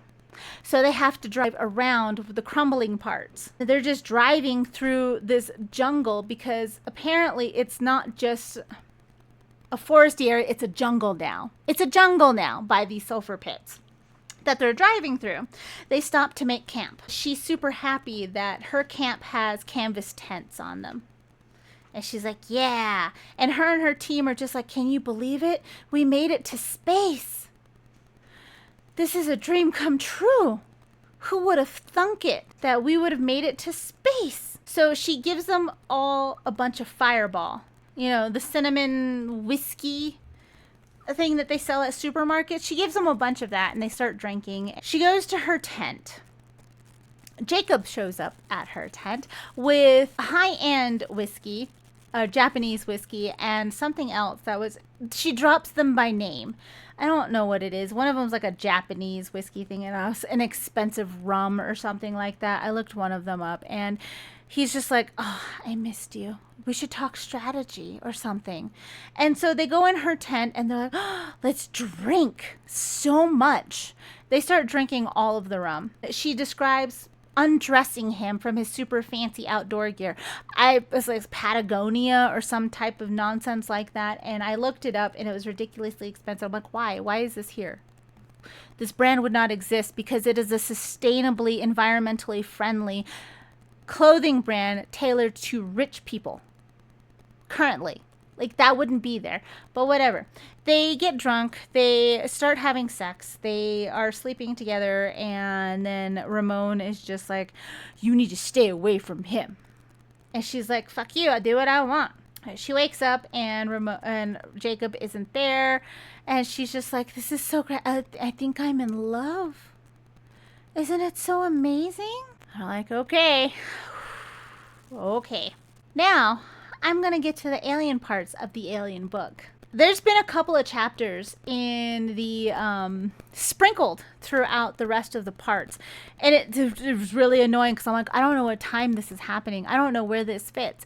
But on this planet that they have the pyramid on top of the underground lab, there is a person there named Dr. Moon. Dr. Moon has been the one experimenting on the xenomorphs. They have 3 queens. And those 3 queens, what she did was she cut off their arms, their legs, their tail, so that they would be immobile. She cut those off and she put this bacteria that she had designed in these containers around the head, which makes it look like a crown of these queens. This bacteria causes toxic shock syndrome. Turns the outside and inside. It neutralizes the acid blood of the xenomorphs and turns them into ash. This was in chapter 6 when it described this. This is another time I had to put the book down because xenomorphs are a silicone-based life form. You know what turns into ash? Not silicone-based life forms. Carbon-based life forms turn into ash. You think of wood. Ash. Silicone-based life forms would not. They would melt or they would shatter. Also, putting them in the chemical is what is most commonly used today as Teflon. Putting that in canisters that could need a press of a button to release bacteria into a xenomorph would not be a good idea to put into their head. One, they don't have the same structure. And even if it was to be anti-corrosive to this acid, which is a molecular acid, it would get into the threads, it would either make it useless or it would slowly eat through it, that it would kill the xenomorphs very quickly. Second of all, bacteria would not be able to be a good idea for this. I would understand a virus, but bacteria is too big and clunky. If you want to get into, I got into the sciencey part of this because I read a lot of Michael Crichton books. I really love Michael Crichton's writing, and Michael Crichton does a lot of scientific research when he talks about his sci-fi into it. This book was just using words that made no sense, but that sounded smart.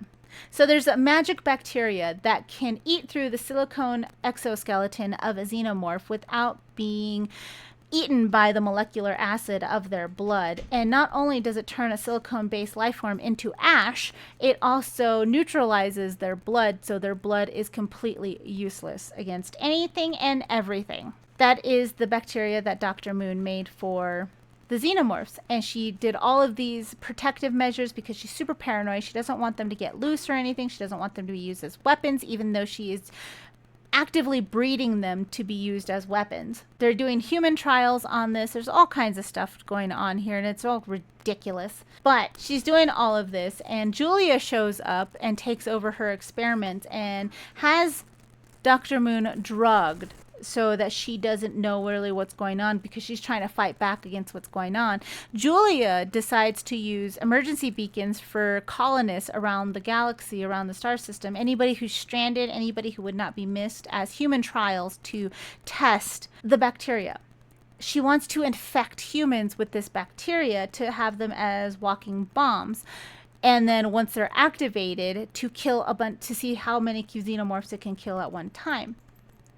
This bacteria turns human blood into black blood, black goo, if you will, and will kill them in high enough doses. What is a high enough dose? We don't know. While doing this, they also are creating a hybrid, a xenomorph mixed with a tapeworm. It's a small tapeworm that has a xenomorph DNA into it, and their plan for this is to infect the water of a planet that is not bending to their will, whatever it is.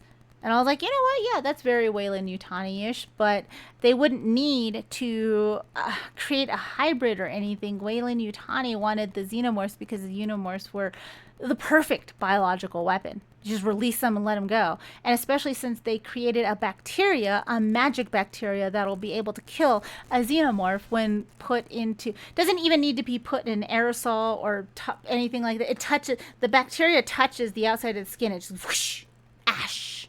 Kind of like some depictions of killing a vampire. That's what they've been doing on this planet, while they've been building this pyramid on top and letting Jacob think that he was going to have his utopia. And what they've been doing with this bacteria is they've been, not bacteria, these tapeworms and things, is they've been releasing them on planets and framing Jacob as calling the shots on this, making the orders to release these things, these parasites into the systems of these other planets, slowly releasing the information to the federal government so that they can arrest Jacob, and then he would be taken out of the CEO position and Julia would be put in.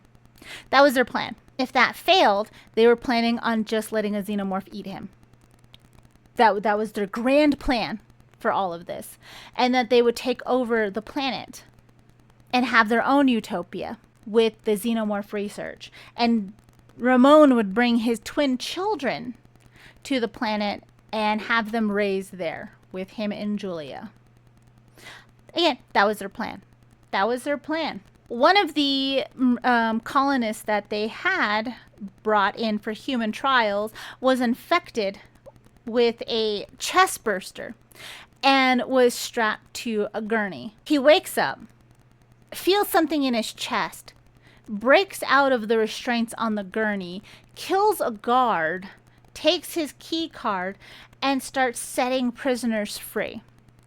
And while he's setting prisoners free, the xenomorphs notice that there's something going on, so they break free as well. He goes to where Dr. Moon is, knocks her out, and Julia is talking with him. Julia is on a first name basis with this man.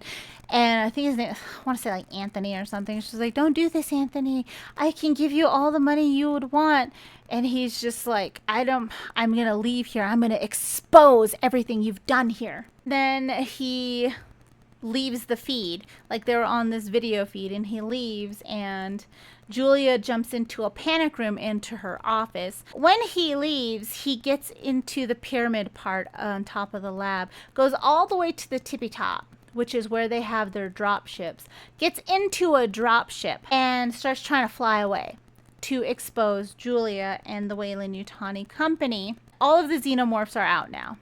All of them are out. So they're all running amok and killing people, making their cocoons and all of that stuff. On the other side of the planet, in the other area, Leticia gets notified that there's an emergency beacon that was activated, and so she decides to tell the civilians in the giant tent for their mess hall, you guys just stay here. Don't worry about anything. Just stay here. Don't go outside. And she gives this silent command to her team to suit up and get outside. They suit up and get outside, and this dropship lands, and then Ramon is like, don't do it. There's something wrong here. And she's just like, I don't know what you're talking about. I need to see what's on that ship. Anthony comes out, and at this point, he's sweating a little bit. He feels a little heartburn. And he's trying to tell them about what Julia was doing. And he said he has all the information and he's going to expose the whole company and all of this stuff. Ramon's telling them, don't get near him. Don't do it. Don't get near him. Stay away. Leticia is just like, I don't know what you're talking. She starts getting closer to him. Then the chest burster like pops out. The little mini baby xenomorph pops out and runs off into the forest. They're trying to shoot it. It runs off into the forest. 2 fully grown xenomorphs come out of the dropship. They start trying to attack. Everybody starts firing at them. Nathan is killed. While trying to save Nathan, Frida gets hit by acid on her arm as she starts screaming. And Muhammad gets a flamethrower and uses it on the other xenomorph, and they kill both xenomorphs. But at this time, the scientists and civilians have heard all of the noises, and they had come out to see what was going on. And Leticia is trying. She has no control over her team. There was a whole thing in here where they were just kind of freaking out and not knowing what to do. They saw the aliens come out. They didn't know what to do. They saw this man who looked sick and everything, and they're like, "Oh no, we must help him." Humanitarianism instead of what would be a normal response in a quarantine type thing or anything like that. But Muhammad's sad because his partner is dead. Understandable. Frida her arm was burning, but she's fine. She's got to go check on Muhammad. Everybody's got to go check on Muhammad to make sure he's emotionally okay. Leticia makes sure her team's okay. She checks on Muhammad. He's like, I don't want to talk about it. And she's like, okay, but if you need to, you let me know, okay? And then she goes to Frida, who is just like, did you know these scientists have created a numbing spray? It's really great. Look, my arm is bandaged up. I am A-okay. I'm like, sure, that's how molecular acid works. Molecular acid from the xenomorphs can burn through the hull of a ship. But no, it just burned her skin some. That's cool. Leticia is like, Frida, once you're bandaged up, I need you to go to Muhammad because he's so emotional right now. And I need to make sure that he's emotionally okay. And then finally, after all of this, she goes to Ramon and says, what the fuck?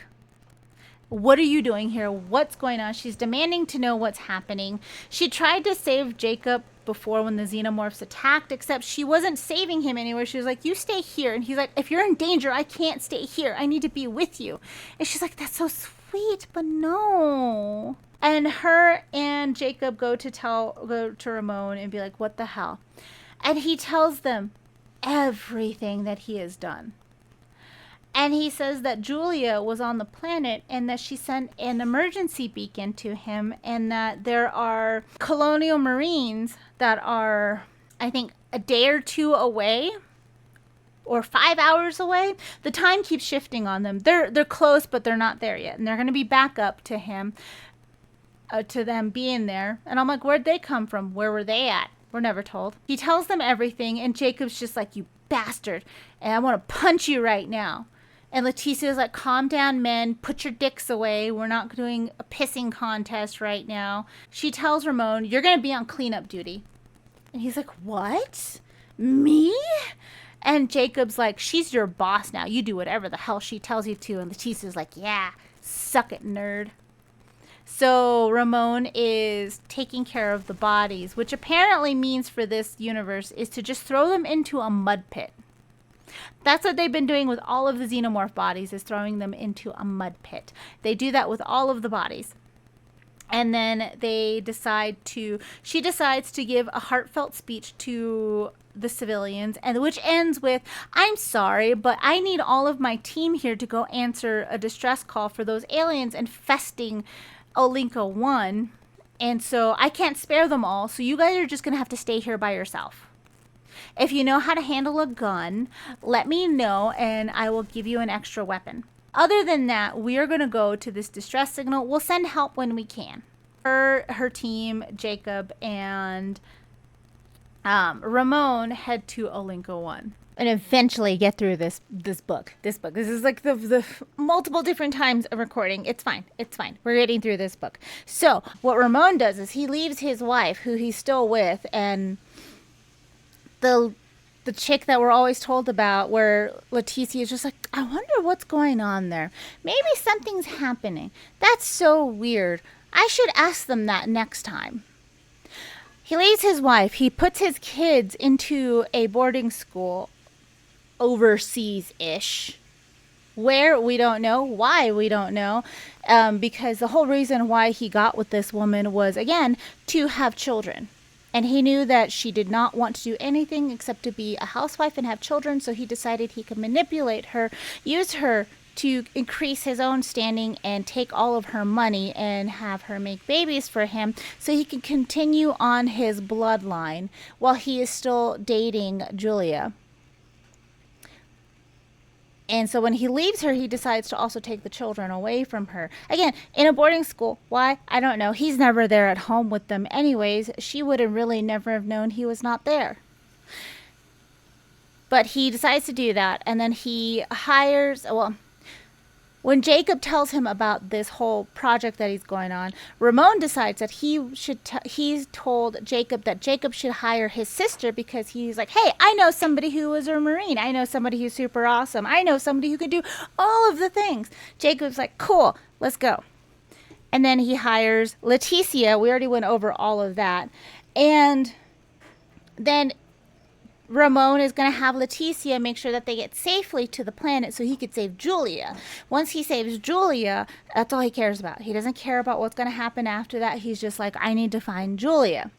And he frames all of this as he was trying to do something very nice for Leticia. He wanted to make sure that she had a job and that she had all the money she could ever want, because that's what makes life or whatever. He tries to explain it, and I'm like, you are wildly inconsistent in all of these things that are happening once you're out of your American Psycho persona type thing. Like, what are you talking about? You're saying that you wanted her to be safe and rich, but you took her to a xenomorph infested planet without telling her. When all of the equipment was being there, she's like, oh, I vaguely brought weapons. Okay, what weapons did you bring? What are you talking about? To kill xenomorphs? Because you're like, oh, this is a friendly planet. We don't have to worry about it because it's going to be super easy job, you guys. We're just here for all the zeros.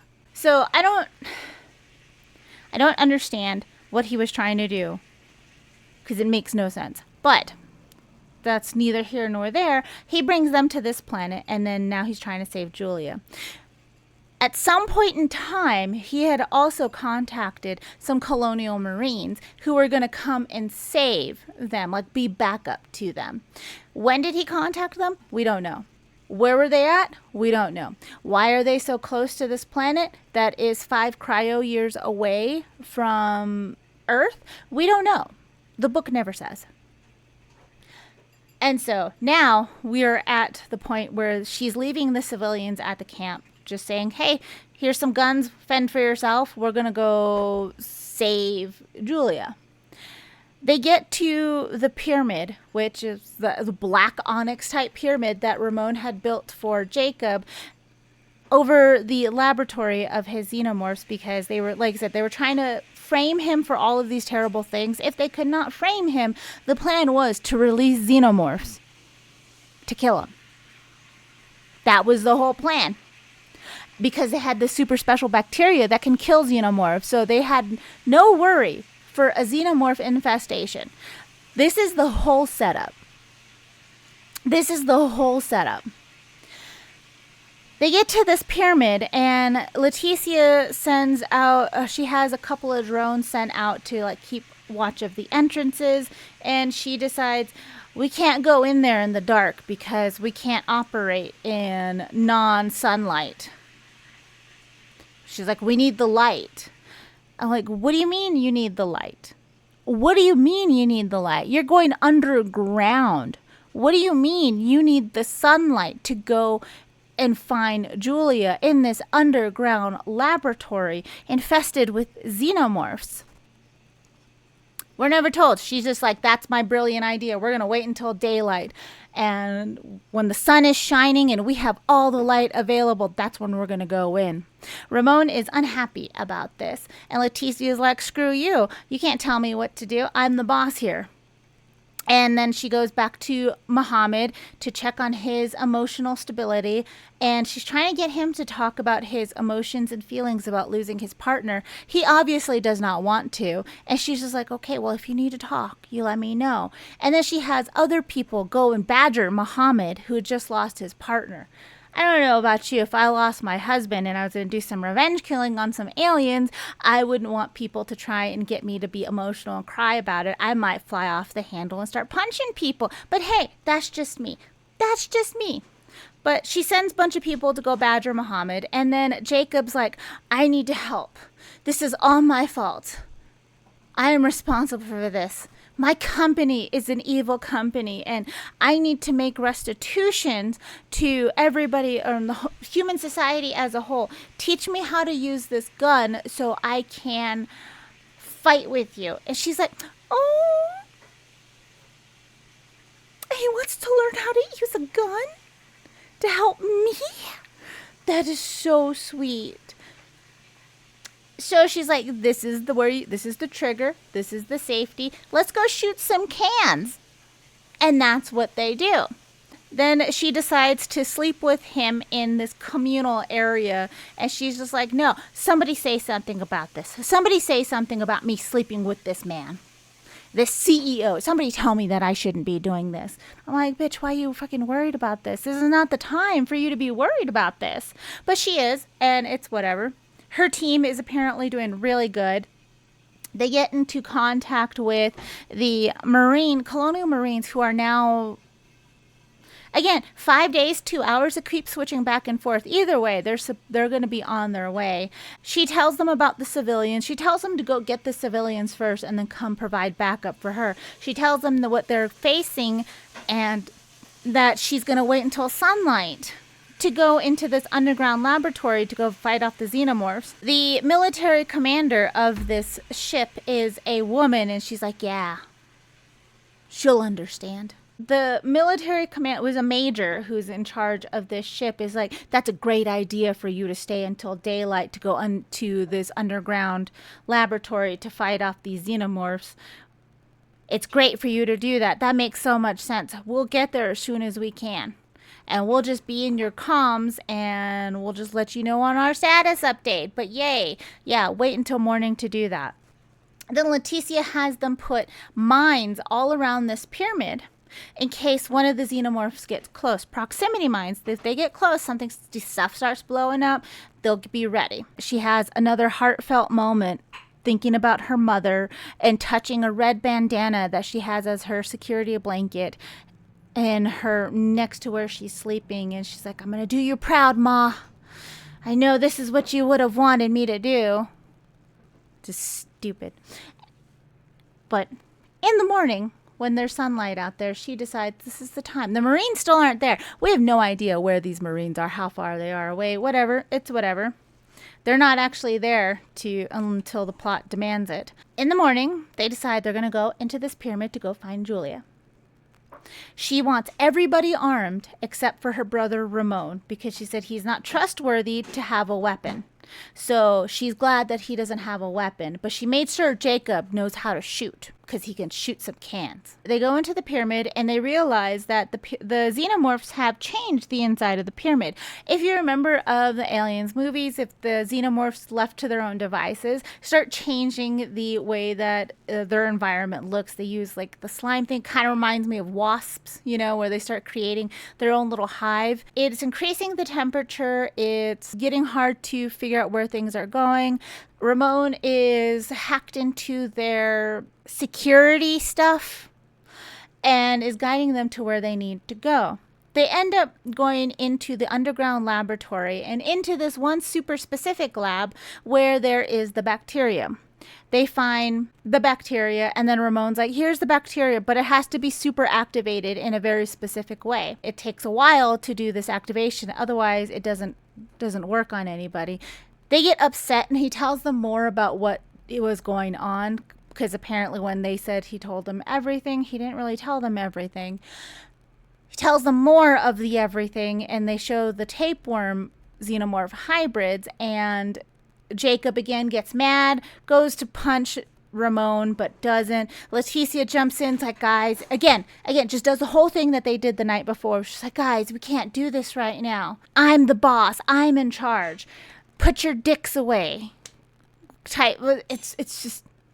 odd. It's an odd place for them to do this. But Leticia decides that she is going to have one of her crew take out the bacteria along with all of the data that she can pull from the hard drives, everything as evidence for what they've been doing there. She decides that she is going to go public with all of this information.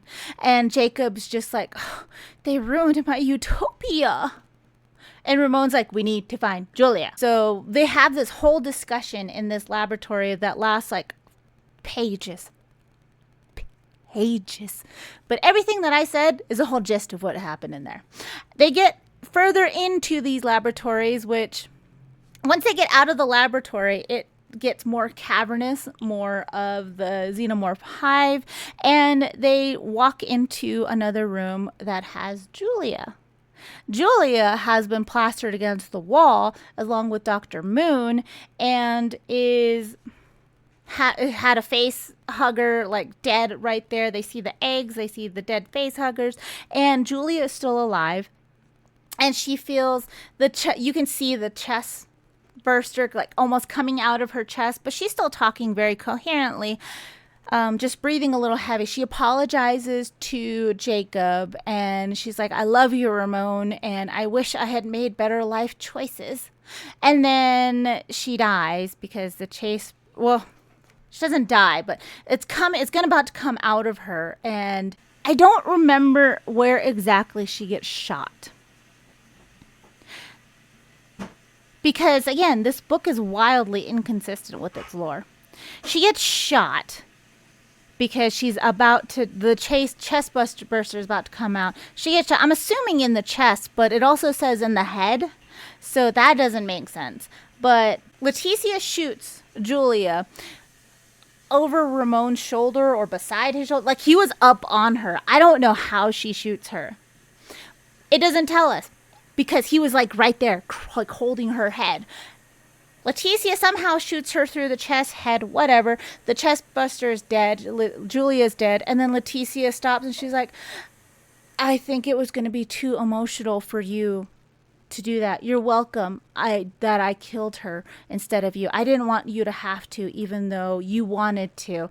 If she's talking to him like he has a weapon out ready to fire. Remember, 5 pages ago, she told us that she was super happy he was unarmed because she didn't trust him. But she's talking to him like he's armed, and she's like, you're welcome that I shot the love of your life for you. And they spend more time talking about what's going on in there, and nobody is even interested in any survival at this point. They're just talking more about their emotions. Jacob is still really upset, and he's telling him and Leticia are talking out their emotions. Ramon is talking out of his emotions. Ramon is devastated because the love of his life is dead.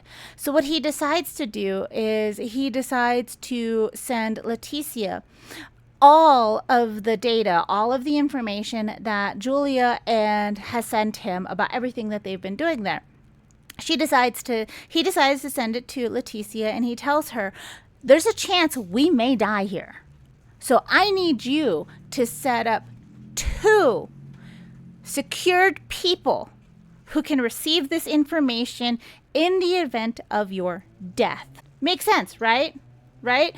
In case you die here, there's going to be an automatic relay, like once your heart stops beating, we don't know how, magic, that this information is going to go to this designated person. 2 of them, for backup, 2 of them.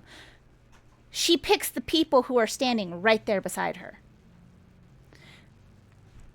She picks the Olympic chick that's a part of her crew, and she picks Jacob. She's like, these 2 are my designated people. If I'm dead, the data should go with them. Is it just me that sounds ridiculous to? Like, I think the obvious choice would have been your aunt, who's back on Earth, who would still be who's still alive, and if anything were to happen, to anybody on this planet, it would make sense. She could actually use the information. But whatever. The 2 people that are standing right beside her, she decides these are their 2 people. So Ramon takes some time, pulls out his tablet, and does all of the legal paperwork right then and there. The fingerprints are there. Everything is all legal. It's all legit. While they're standing in this xenomorph hive. After all of that is done, all of the legalities are taken care of, there's finally a xenomorph attack. The xenomorph quickly kills Muhammad, who had a flamethrower, and the way that he is killed is the xenomorph shows up, and he is super stunned. All of the reaction time on this whole Marine team is abysmal. They all spend minutes, like, thinking and feeling about what they're going to be doing instead of doing anything. So Muhammad dies. The flamethrower just falls to the ground because why not? Because she's like, you should have used your flamethrower. She even says it out loud. This would be a perfect time to use a flamethrower. He dies. And then Frida, the one who, had her arm burnt, is getting attacked, and she decides that she's going to let go grenades. And while they're getting attacked, Leticia tells the Olympic gymnast person who's a part of her crew to take Jacob and run to get away. Because, I forgot to say, Ramon has magically, just with nobody paying attention when they were in this lab, when nobody was looking, he took some of the activated bacteria, which he found, and put it in a bag that's over his heart. Like a crossbody bag. So the xenomorphs are like hesitant to come up to them. During this time, Leticia tells the gymnast chick to take Jacob and the bacteria and run. And then if they don't make it, to blast the company and survive. And so they run off. Fine. I'm like, okay, sure. Why not? And then that's when Muhammad gets attacked and killed. And then Frida gets attacked, and she decides to do the whole Terminator thumbs up as she lets go of some grenades and takes out a xenomorph with her. Ramon and Leticia start running, and Ramon is using the schematics on his tablet to find a ventilation system to try and find a way out.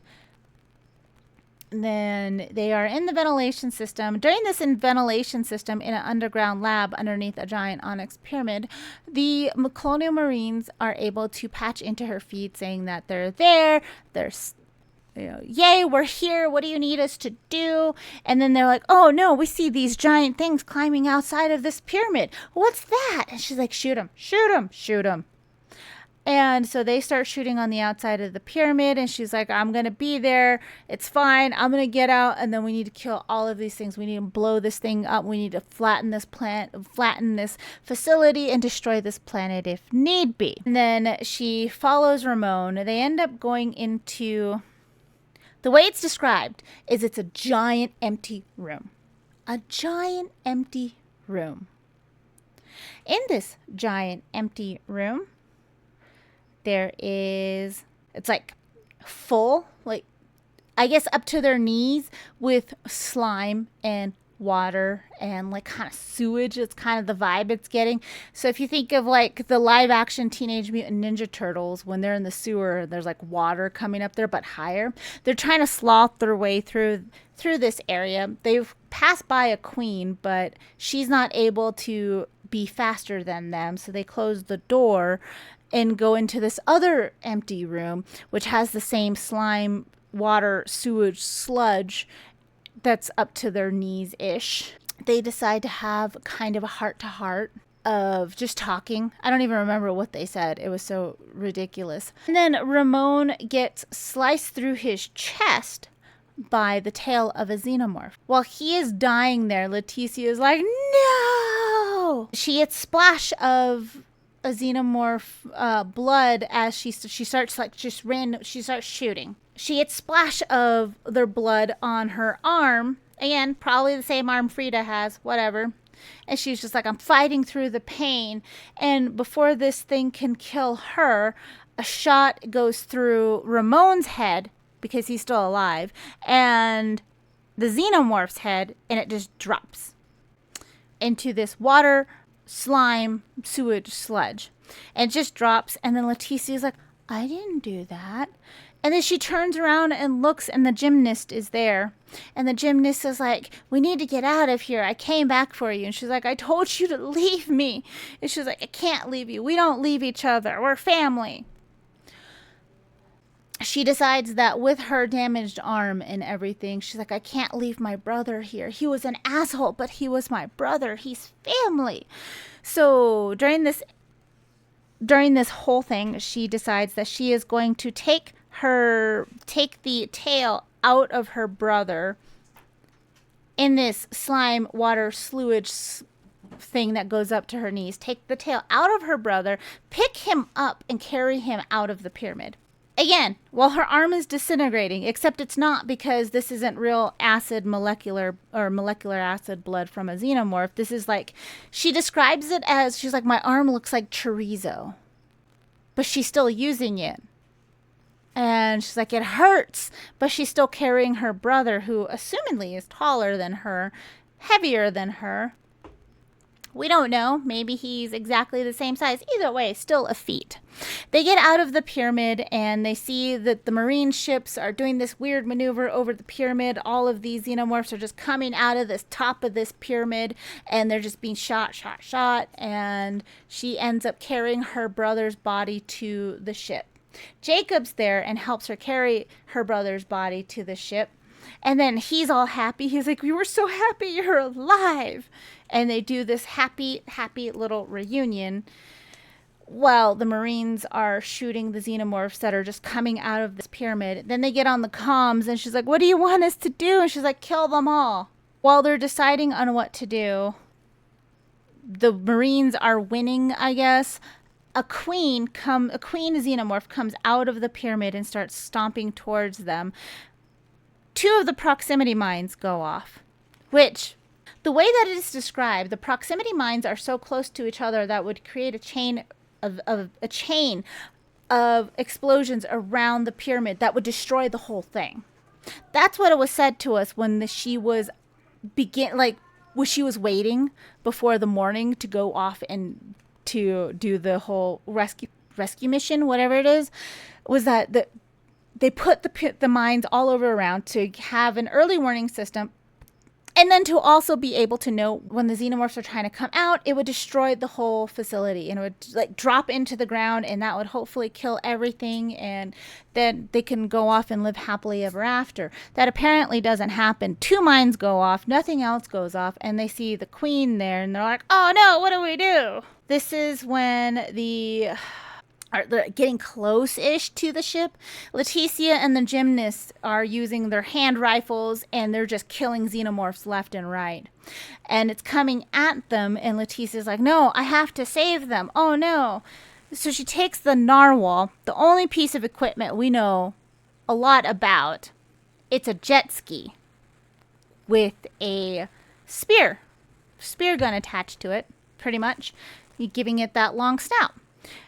She takes the jet ski out of the cargo area of whatever ship shuttle they had and decides to just run it on the ground, shoot the queen that was out there with the spear gun, and then try to drag it, which apparently works. This is a full-grown queen xenomorph, by the way, and these ones are super special because I told you that they cut off all the appendages of this. What happened after they did that was a spontaneous genetic evolution, mutation. They keep using those words interchangeably, where the queens would drop the slime that was coming out of, like in the movies, you always see the slime coming out of the mouths of the xenomorphs. They would drop this slime onto those appendages areas, and it would just harden, kind of like what they make their hive out of. That's what it's, that in my head, that's what makes kind of sense to it. In the book, it makes no sense. It's like their saliva, they're just spontaneously mutating and just growing these appendages out of fluids that are just happening. So she has long spikes for hands and arms and her tail. Leticia harpooned her, is dragging her around, and she was like, yeah, this harpoon can do so, or this narwhal is doing so great. Takes her to the sulfur pits, where she goes over the terrain, which we were told in a previous chapter is very unstable, and parts of the ground just fall through. Which is why I was wondering, why the hell did they park their shuttles on a sulfur pit if this is the case, instead of right next to the pyramid or on the landing pad of the pyramid. But that's whatever. The queen starts falling down, and she's like, I'm gonna kill her. Yeah, she's gonna fall down into the sulfur pit, and we're just gonna hope that kills the queen xenomorph. And Leticia gets off of the narwhal and starts running so that she doesn't get dragged into the sulfur pits along with the queen xenomorph as well.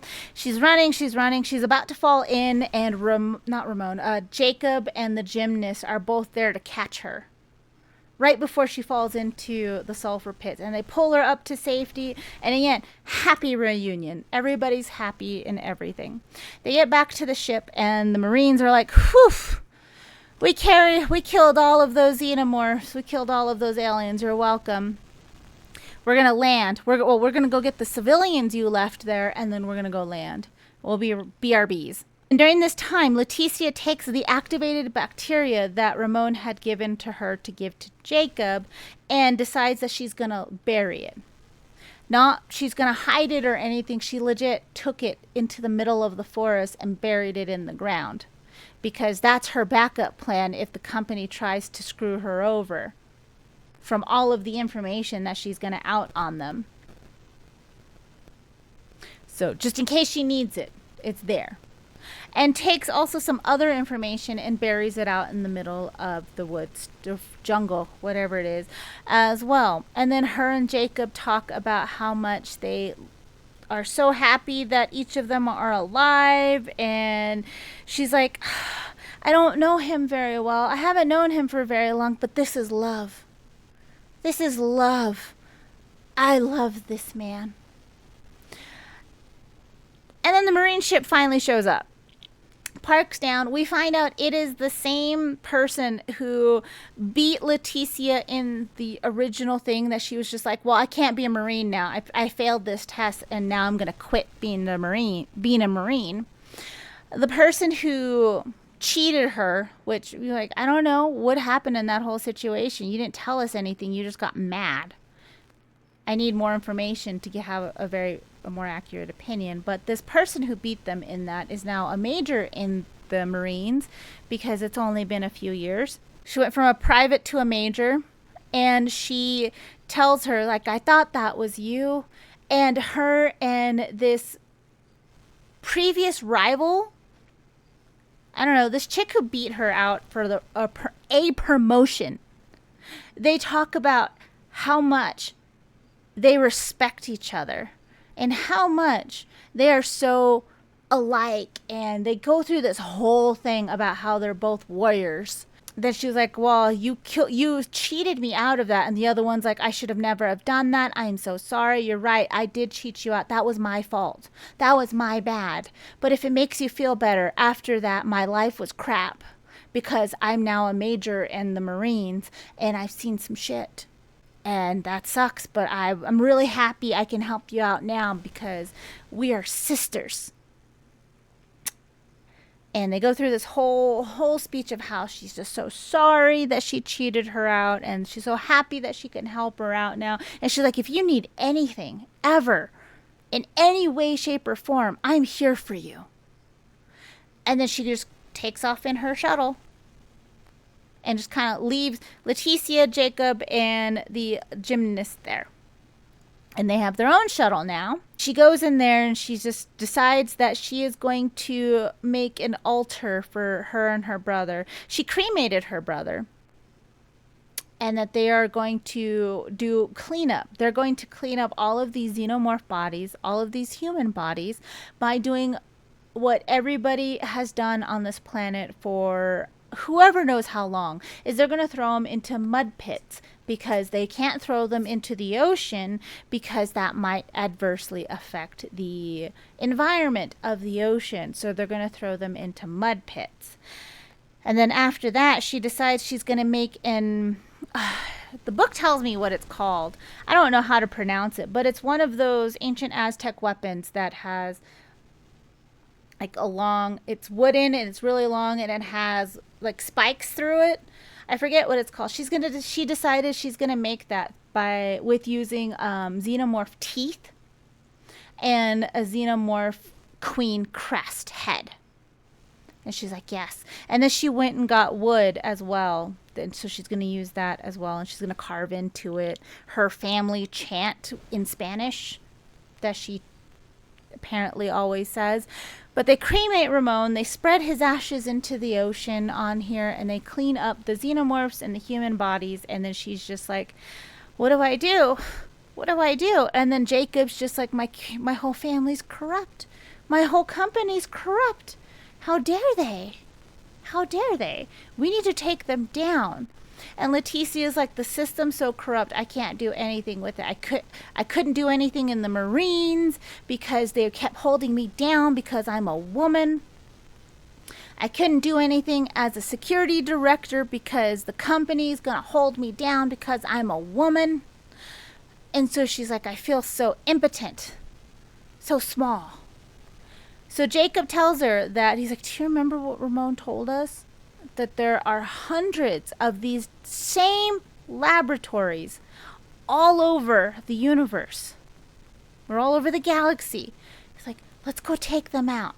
So they decide that they're going to go hunt down these other laboratories and go off and kill all the xenomorphs on these laboratories. That's their whole plan. And she's just like, I love you, Jacob. And Jacob's like, I love you, Leticia. And then that book ends. I don't know if the length of this video or my tone or what I've said throughout this video has told you anything, but I don't like this book.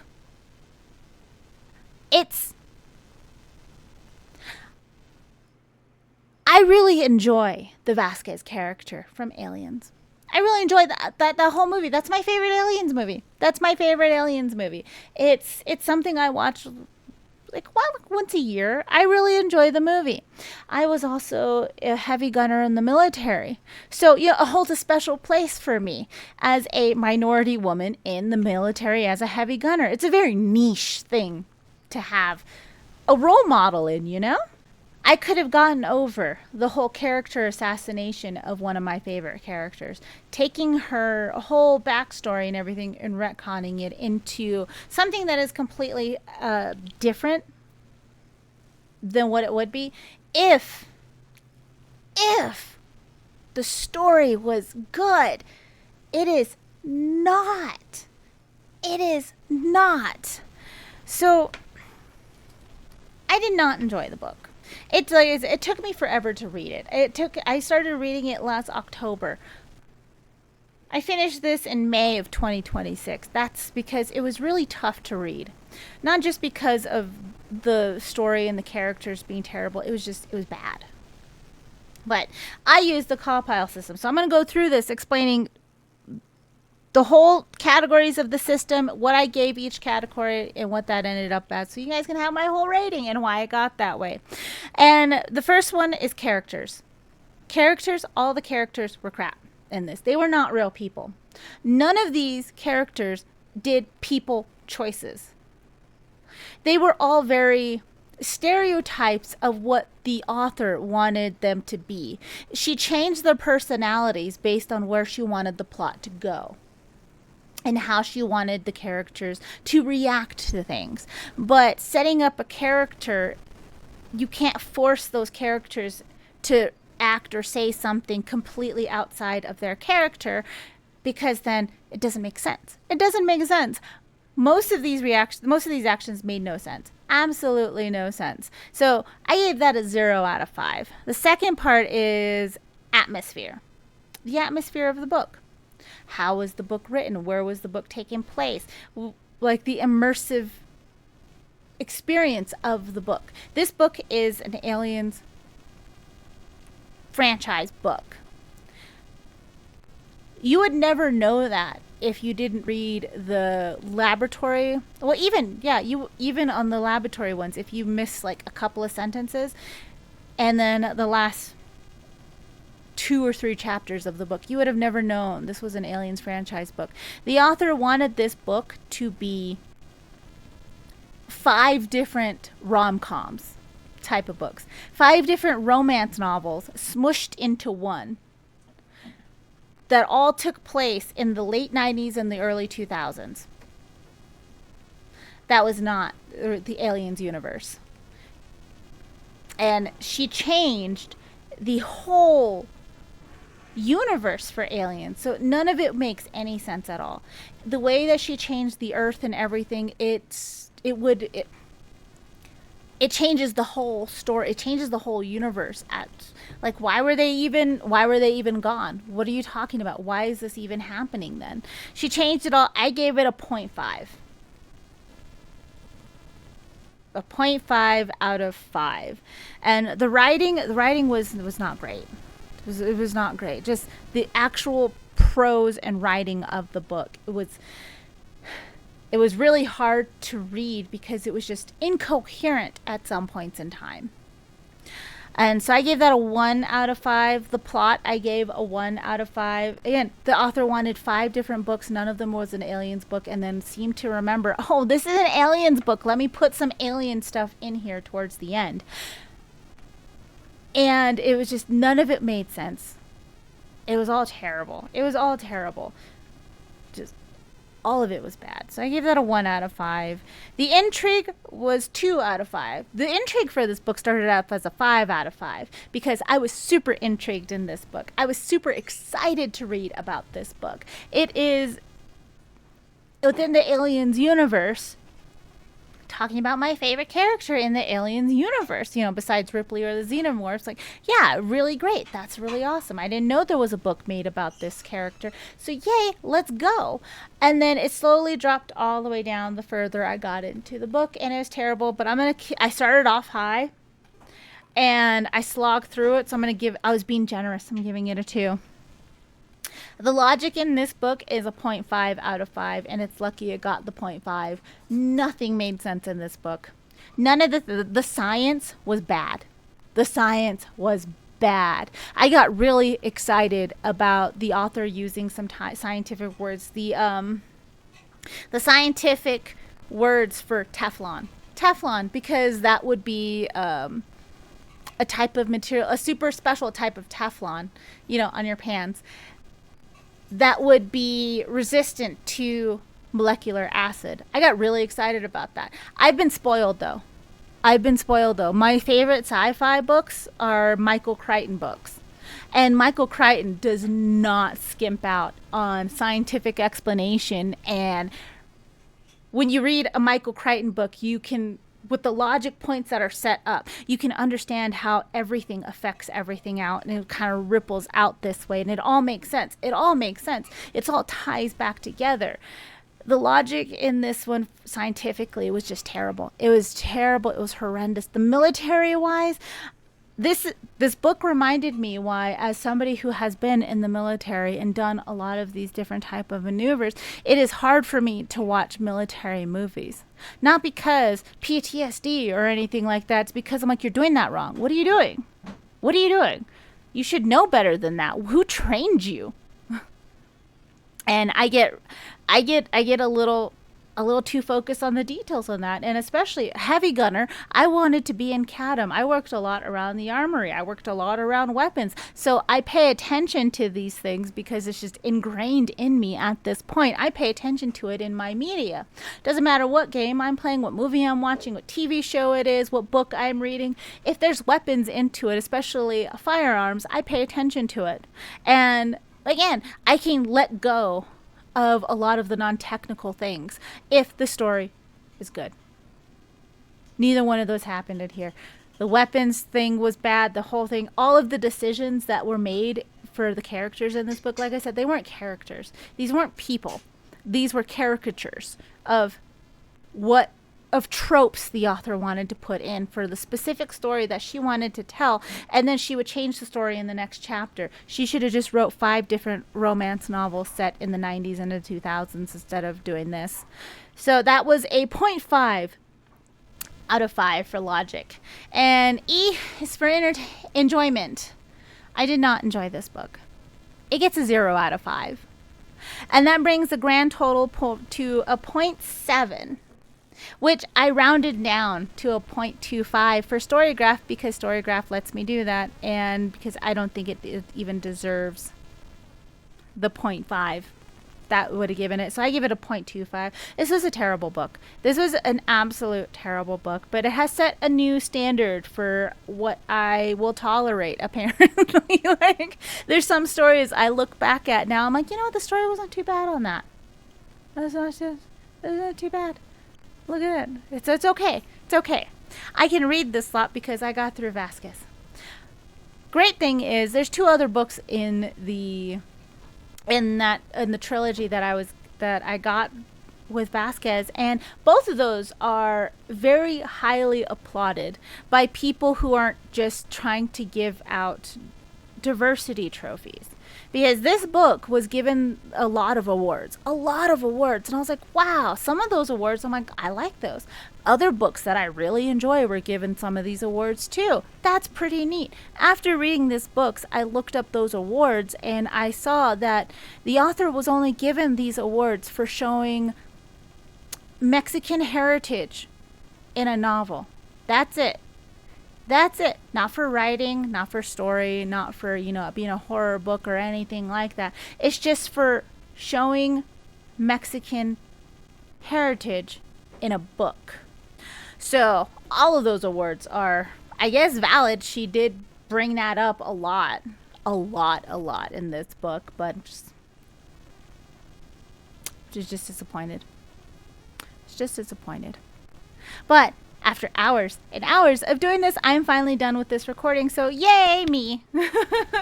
But those other 2 books, from what I've looked up, because I usually don't look up anything about a book before I start reading it. I just go in and I read it blind, and I'm pleasantly surprised or horribly terrified.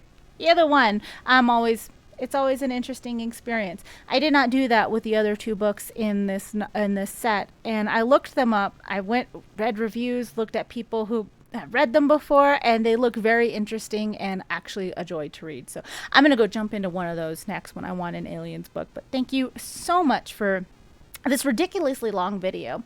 I don't know how long it's going to end up being, but recording this is like legit. I think it's like 5 hours. The one thing I didn't want to do, it's 5 hours. Hopefully editing, Sheena has gotten this down, and I apologize in advance. And that was the Vasquez books. Did you guys read this book? Did you guys know this book existed? I didn't know it existed until it was in my hands. And am I just being too harsh on the book because it destroyed one of my characters? I thought about that a lot. And looking back at it now, after having some time separated from it, no, I'm being too generous with a 0.25. So, suck it, nerds. It was just crap. It was just trash. But thank you guys so much for hanging out with me throughout this. I hope you guys, if you guys stayed this long, I'm so sorry. I had to get that out of my brain into you guys because we're going to share it. We're going to share all this stuff. But thank you guys so much for hanging out with me. I hope you guys have an amazing day, night, afternoon, whatever it is where you are. Don't forget to do all of the YouTube things, like, subscribe, all of that. And the next book review will hopefully be a lot better. If not, I'm sorry. We'll see. I'll talk to you guys later. Bye.